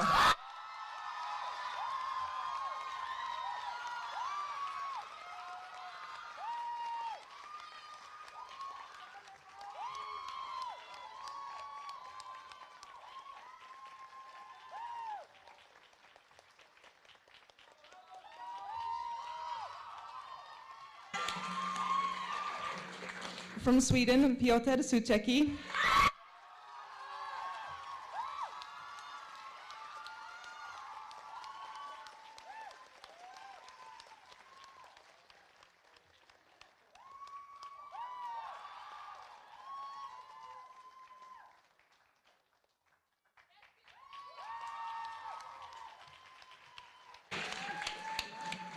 From Germany, Romy Butau.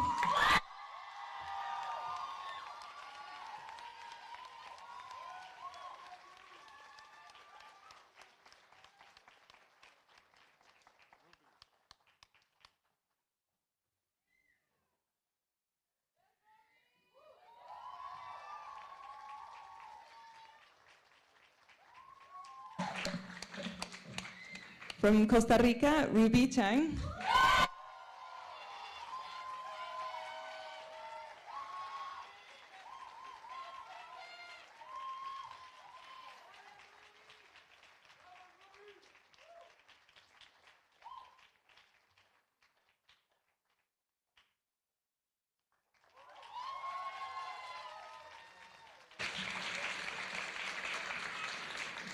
From Liberia, Sarah Alvina Suomi.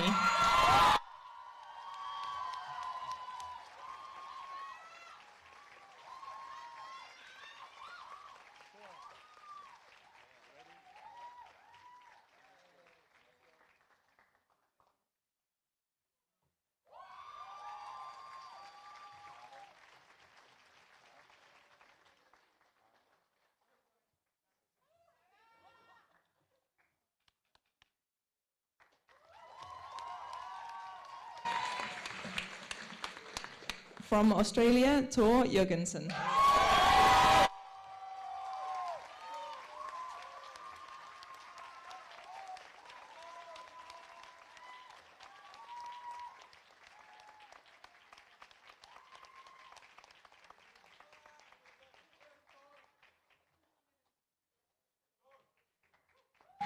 We also have from Iceland House, but unable to be here today, we have Ángel Méndez Mejía from El Salvador.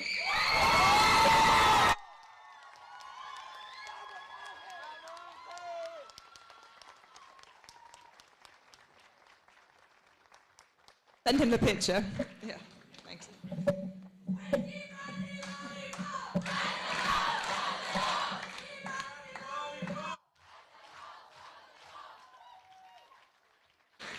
So then we have Iceland House graduates.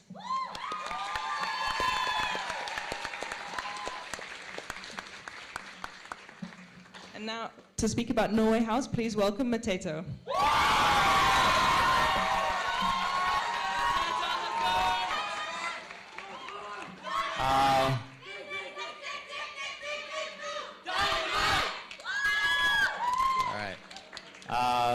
My beloved Norway House.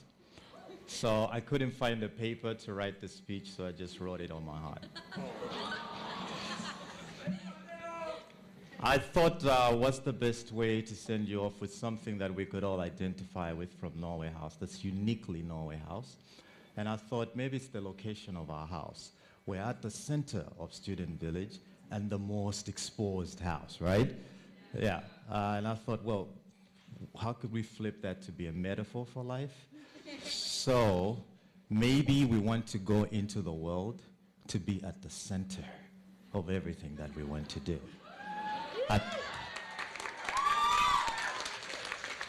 At the center of the communities that we serve, at the center of the purpose that we seek to fulfill. Let's go out there and be at the center. And I know that if I came here and just made a speech without the rap, you would disown me.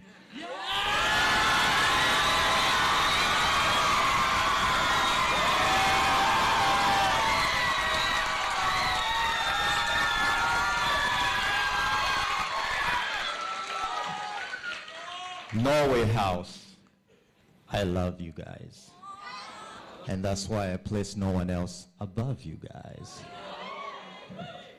I know that your presence will always have essence. And I know that your existence will always have impact and significance.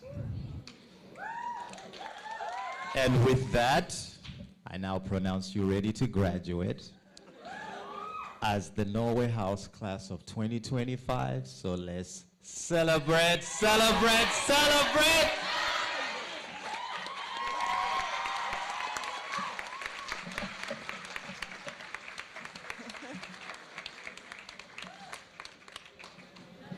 Okay, so we're going to start with, from Ireland, Aaron Maguire.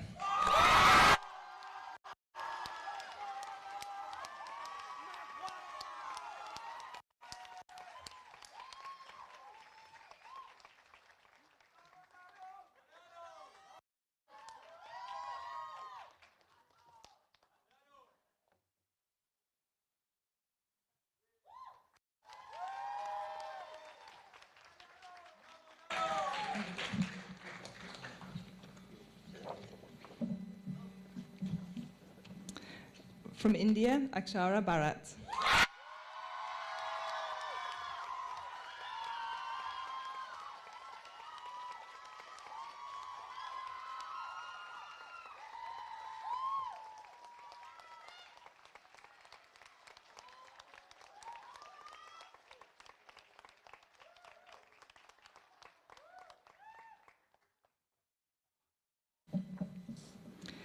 From Finland, Annie Tietavainen.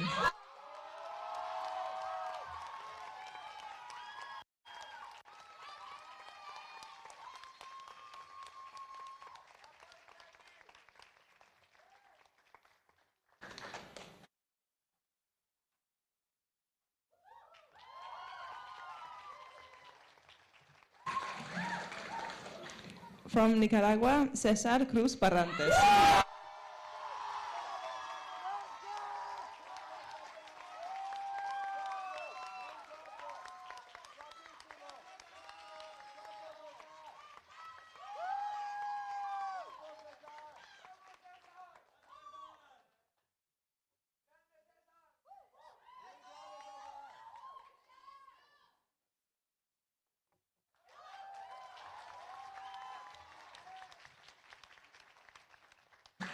From China and Hong Kong, Elizabeth Chu.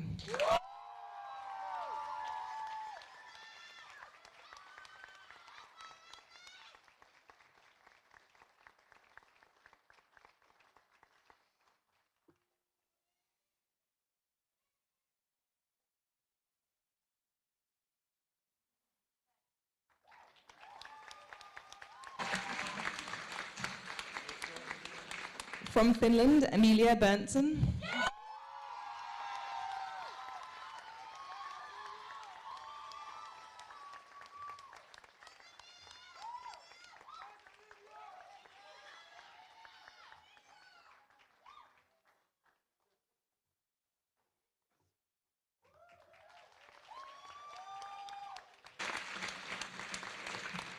From Norway, Farzad Noor Ali.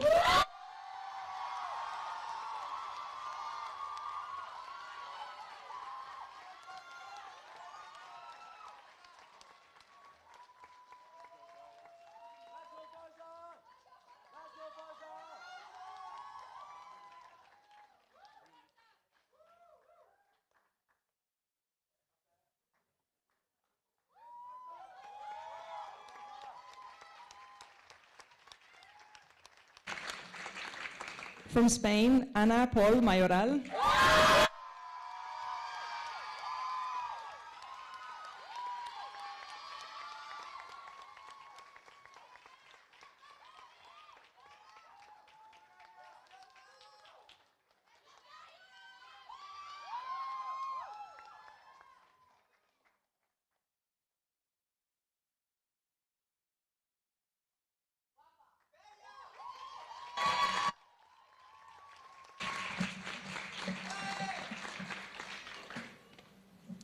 From Sweden, Haunan Wang.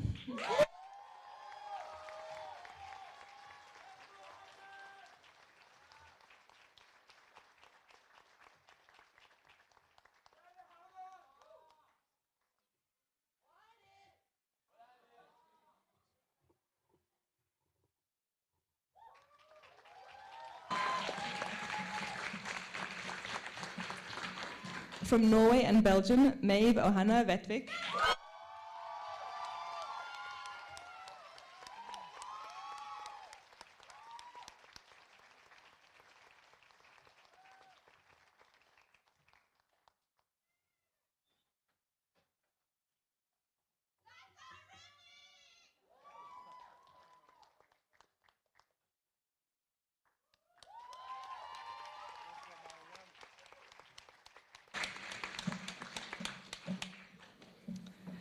From Western Sahara, Mariam Majoub Saida.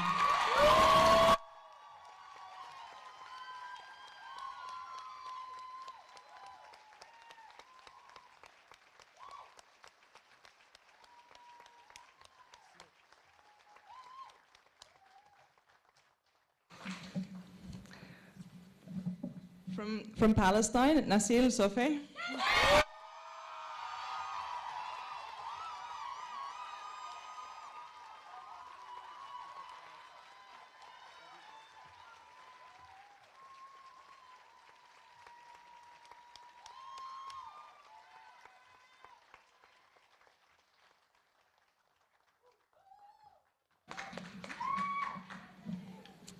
From Zambia, Nicola Maria Musonda Tembo.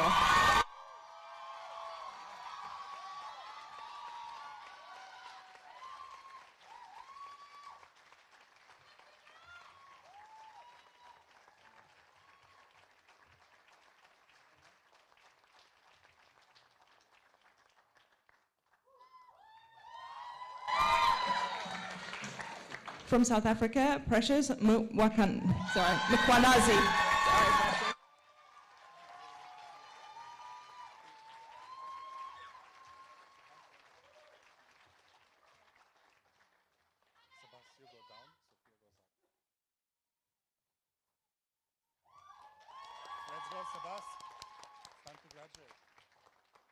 From Armenia, Rodion Shakgaldian.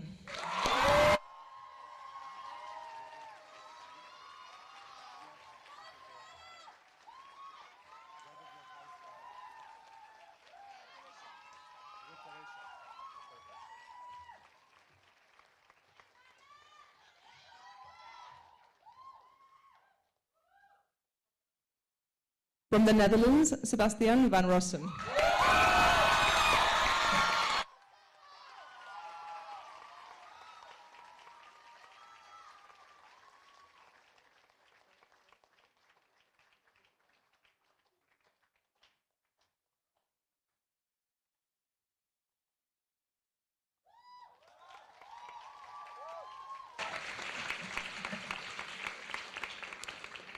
From Ukraine, Sofia Halushka.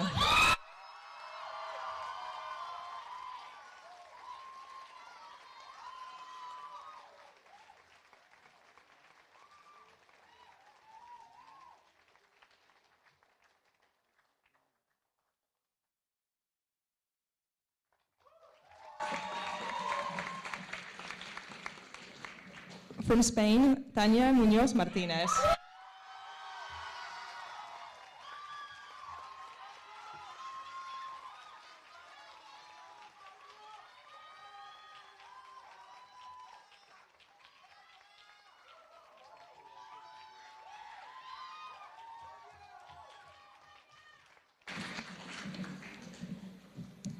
And from Denmark, Theresia Engblom.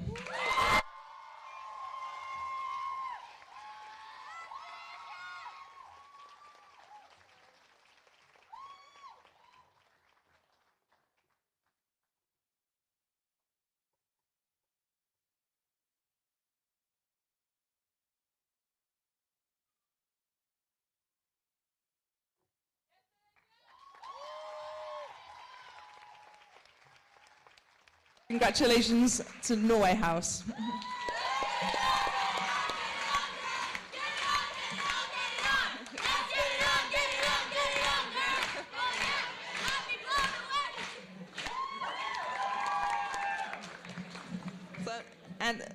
The last house we're going to graduate is Sweden House, so please welcome Karen.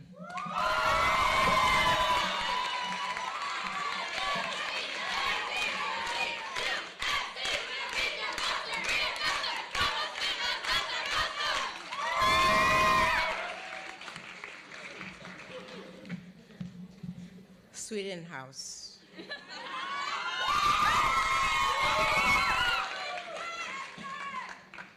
Today we gather to celebrate a truly remarkable group, not only for graduating, but for achieving the legendary status of keeping Sweden House the cleanest house on campus.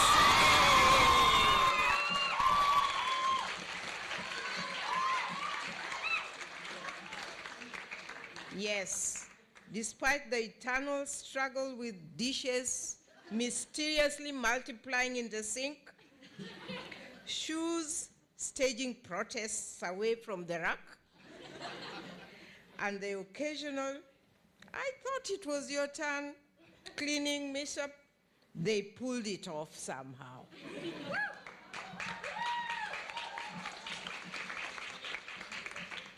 But what makes this group unforgettable isn't just their spotless flaws. It's their laughter echoing through the corridor, the way they turn chore chats into inside jokes, and how they transformed a boarding house into a second home. They supported each other through homesickness, exams, late night cravings, and even roommate snoring. Yeah, everybody snores.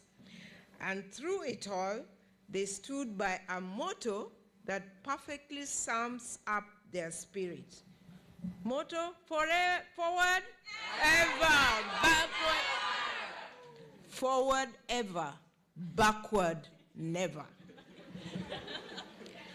Presenting Sweden House, the cleanest, quirkiest, most tightly knit house on campus. You've left your mark in more ways than one. Congratulations, class of 2025.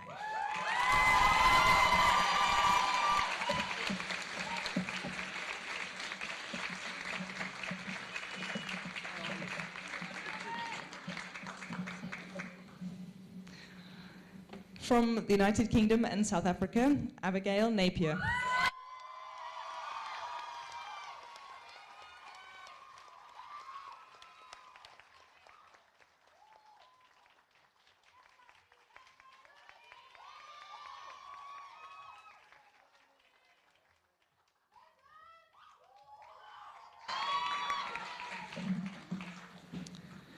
From Norway and Colombia, Amalia Divik.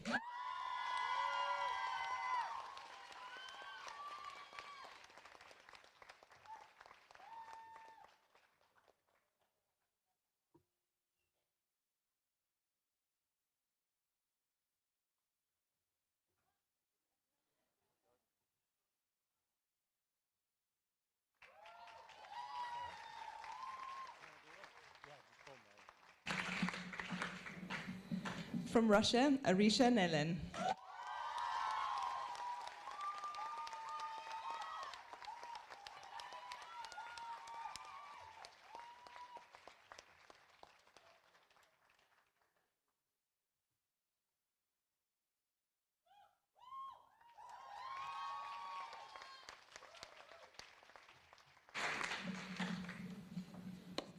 From Norway, Christine Wendell.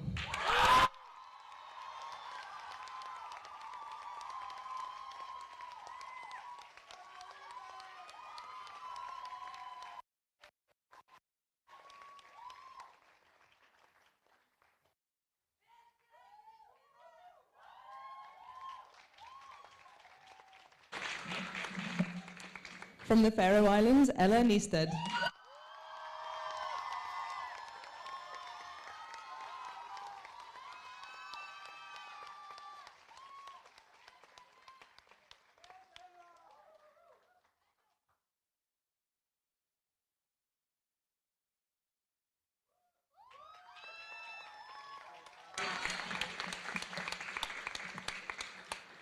From Canada, Felix Zhang.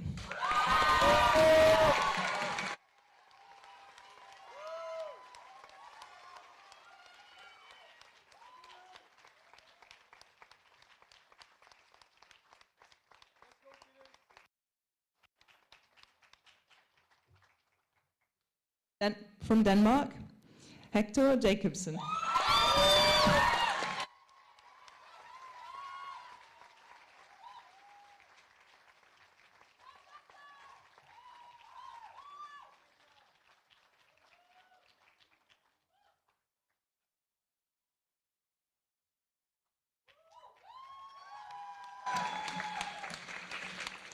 From Angola, Irina Chagas.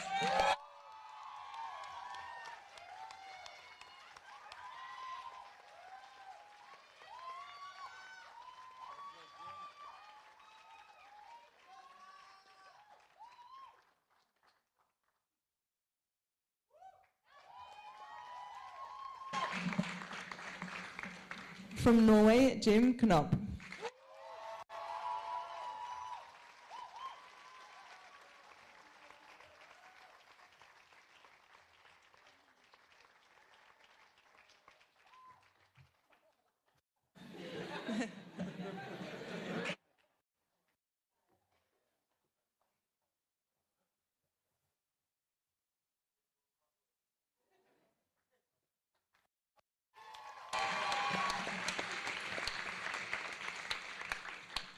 From Japan, Luca Toyama.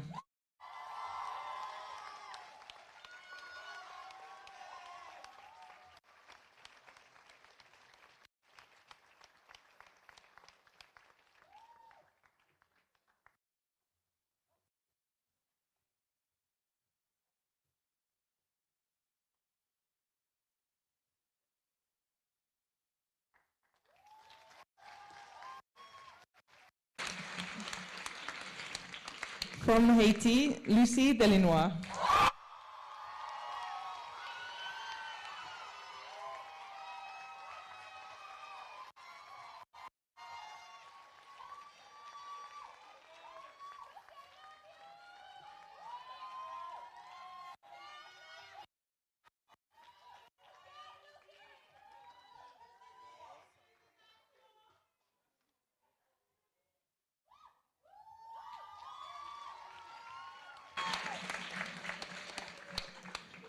From Mexico, Manuel de la Rosa Blakely.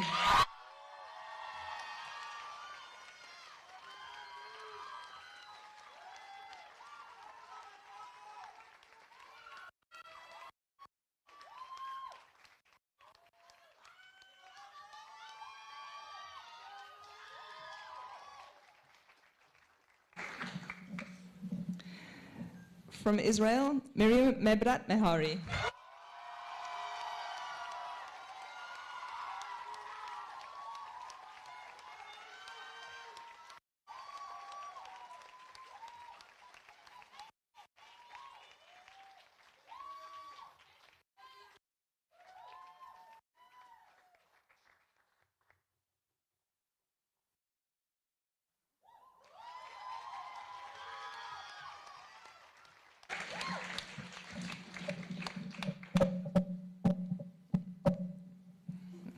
From Slovenia, Neja Stražar.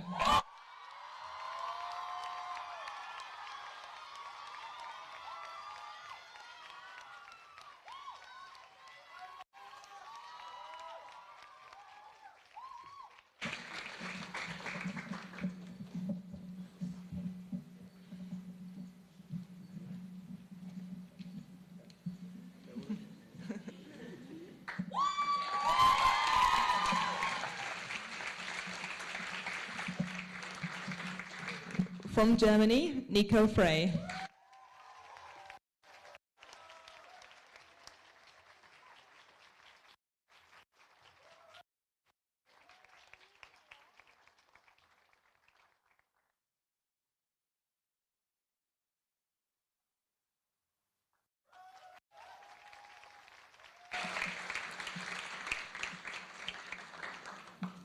From Tibet, Tenzin Pasang.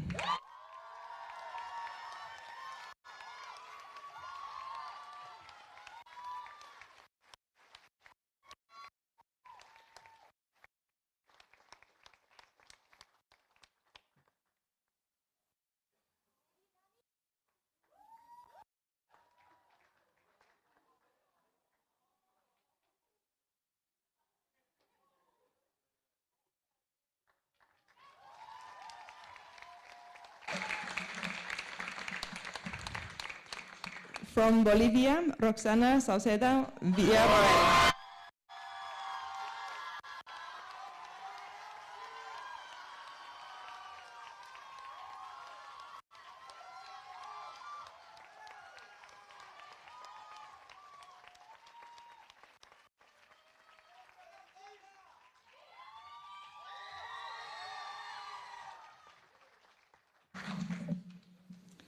From Cambodia, Solip Porn.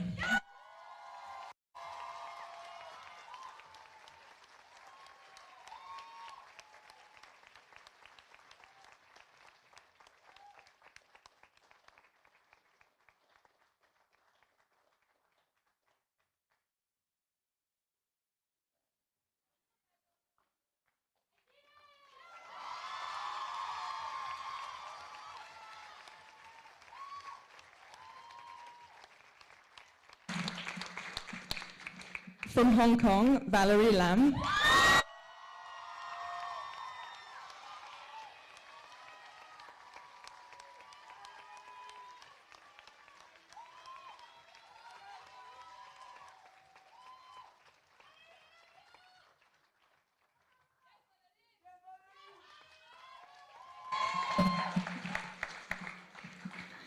From Sierra Leone, Yetunde Palmer.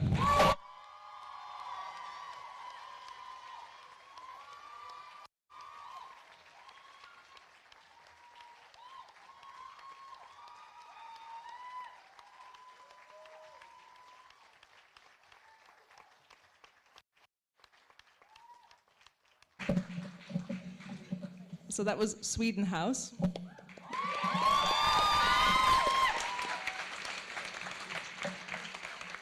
And now I think a huge congratulations to the RCN class of 2025.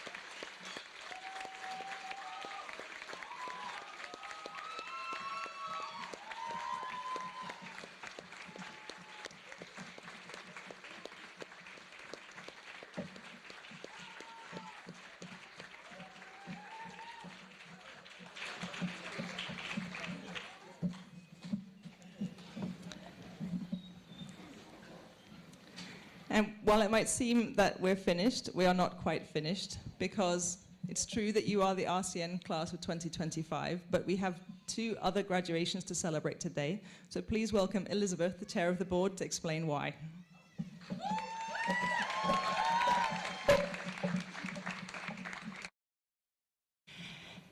It normally takes 2 years to get a UWC degree, and for some, very few, it takes 30.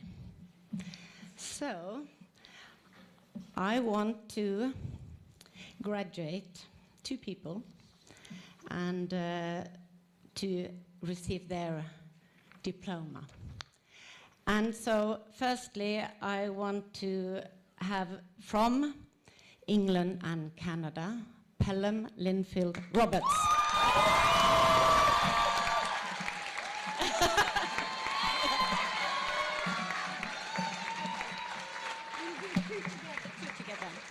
And at the same time, from England and Austria, Ulrika Linfield Roberts.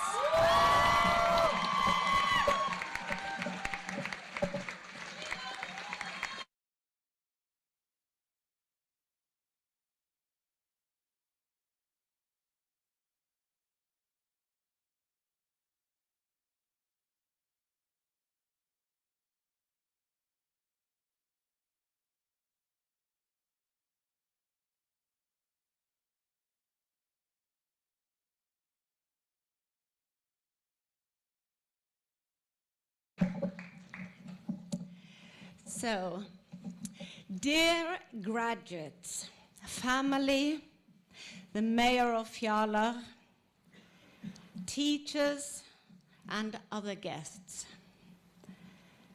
As the chair of the board, and as a friend of RCN, and as a friend of you, I'm really, really glad to be here to celebrate you on this very special day. And you look wonderful. You give me hope, and looking at you in your differences, it's very moving. It's a day that you have been looking forward to, but at the same time, I think there are mixed feelings. The moment of saying goodbye to friends can be brutal. I speak from experience. I graduated from Atlantic College 30 years ago. But I'm here, so I'm still in the UWC family. UWC was a transformative education for me that changed my life in many ways. And I hope it has been for you too. The UWC community continues to grow, and we are now 85,000 alumni worldwide. And you are now part of that UWC family. And behind every student, there is a dedicated group of passionate volunteers operating through 150 national committees. And I hope you will volunteer someday and contribute. We look back on yet another turbulent year on the world scene. World event that affects us all, and all of you in different ways here on campus. War and conflict is not new, but I believe that education with a peace mission is more needed than ever in the world. And the world leaders, we need world leaders who are wise, thoughtful, and who seek peace. Like Nelson Mandela, who was the patron of our college in the Southern Africa. Imagine the moment when Mandela invited his white jailer as an honored guest to attend his presidential inauguration. That was the first of many gestures that Nelson made in his spectacular way, showing his willingness to forgive and to reconcile. I believe that individuals do matter.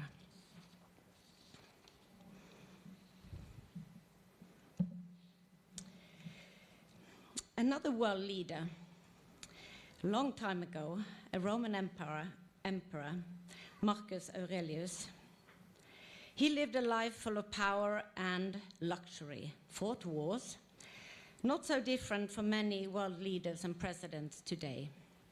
But Aurelius was more than just powerful. He was wise and thoughtful, and spent much time thinking and writing about what it means to live a good and meaningful life, both for oneself and for the people around.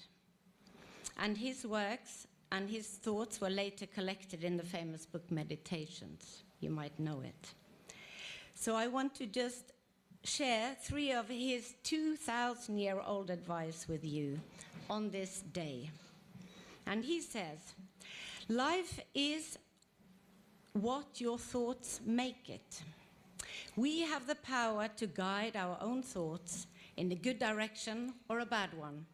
We can choose to think kindly about ourselves and about others.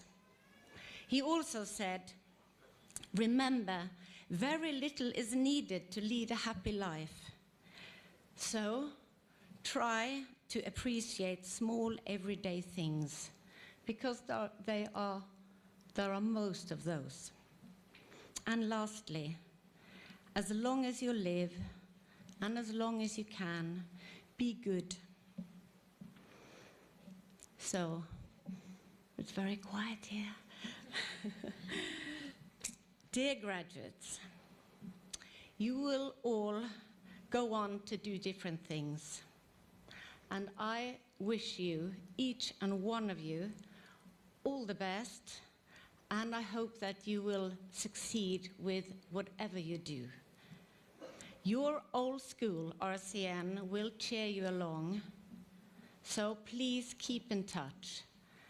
And congratulations!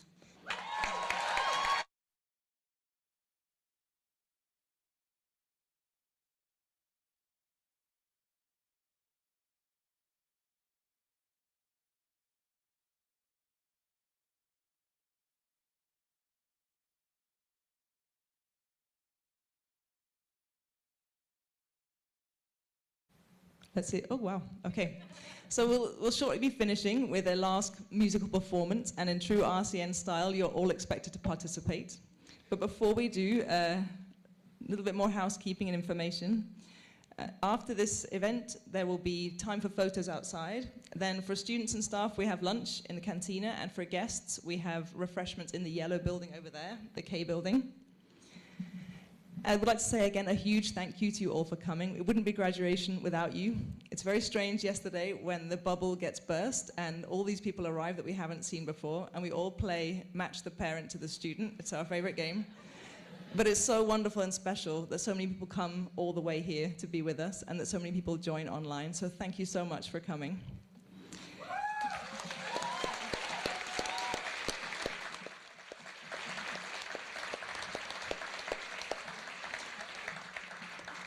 And we're now going to conclude by being led in a performance by the class of 2025. After this, you're all welcome to make your way outside and enjoy what is hopefully a dry day. So take it away, class of 2025.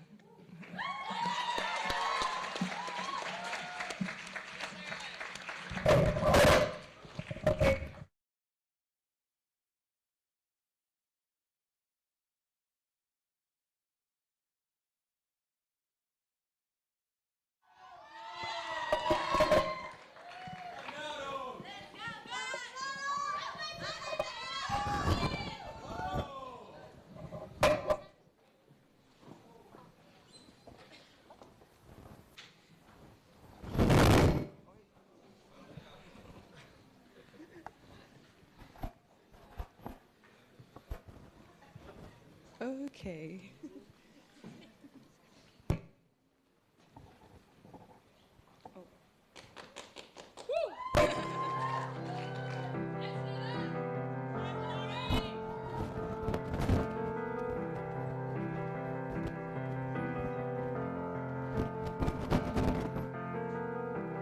Imagine there's no heaven. It's easy if you try. No hell below us, above us only sky. Imagine all the people living for today. Imagine there's no countries. It's easy if you try.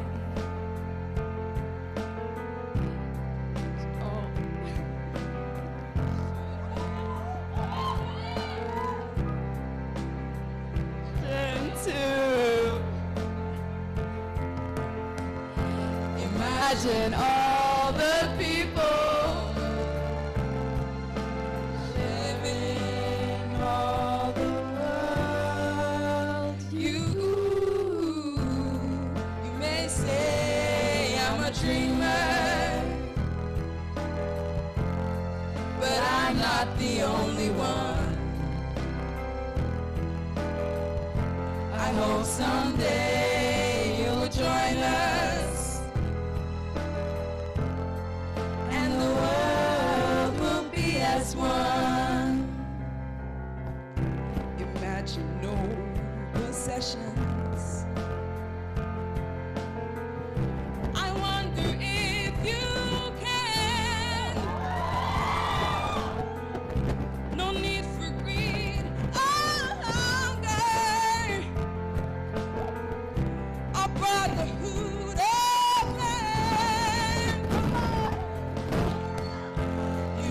reaching all the people,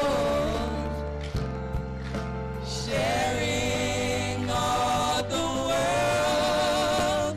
You may say I'm a dreamer, but I'm not the only one. I hope someday you'll join us,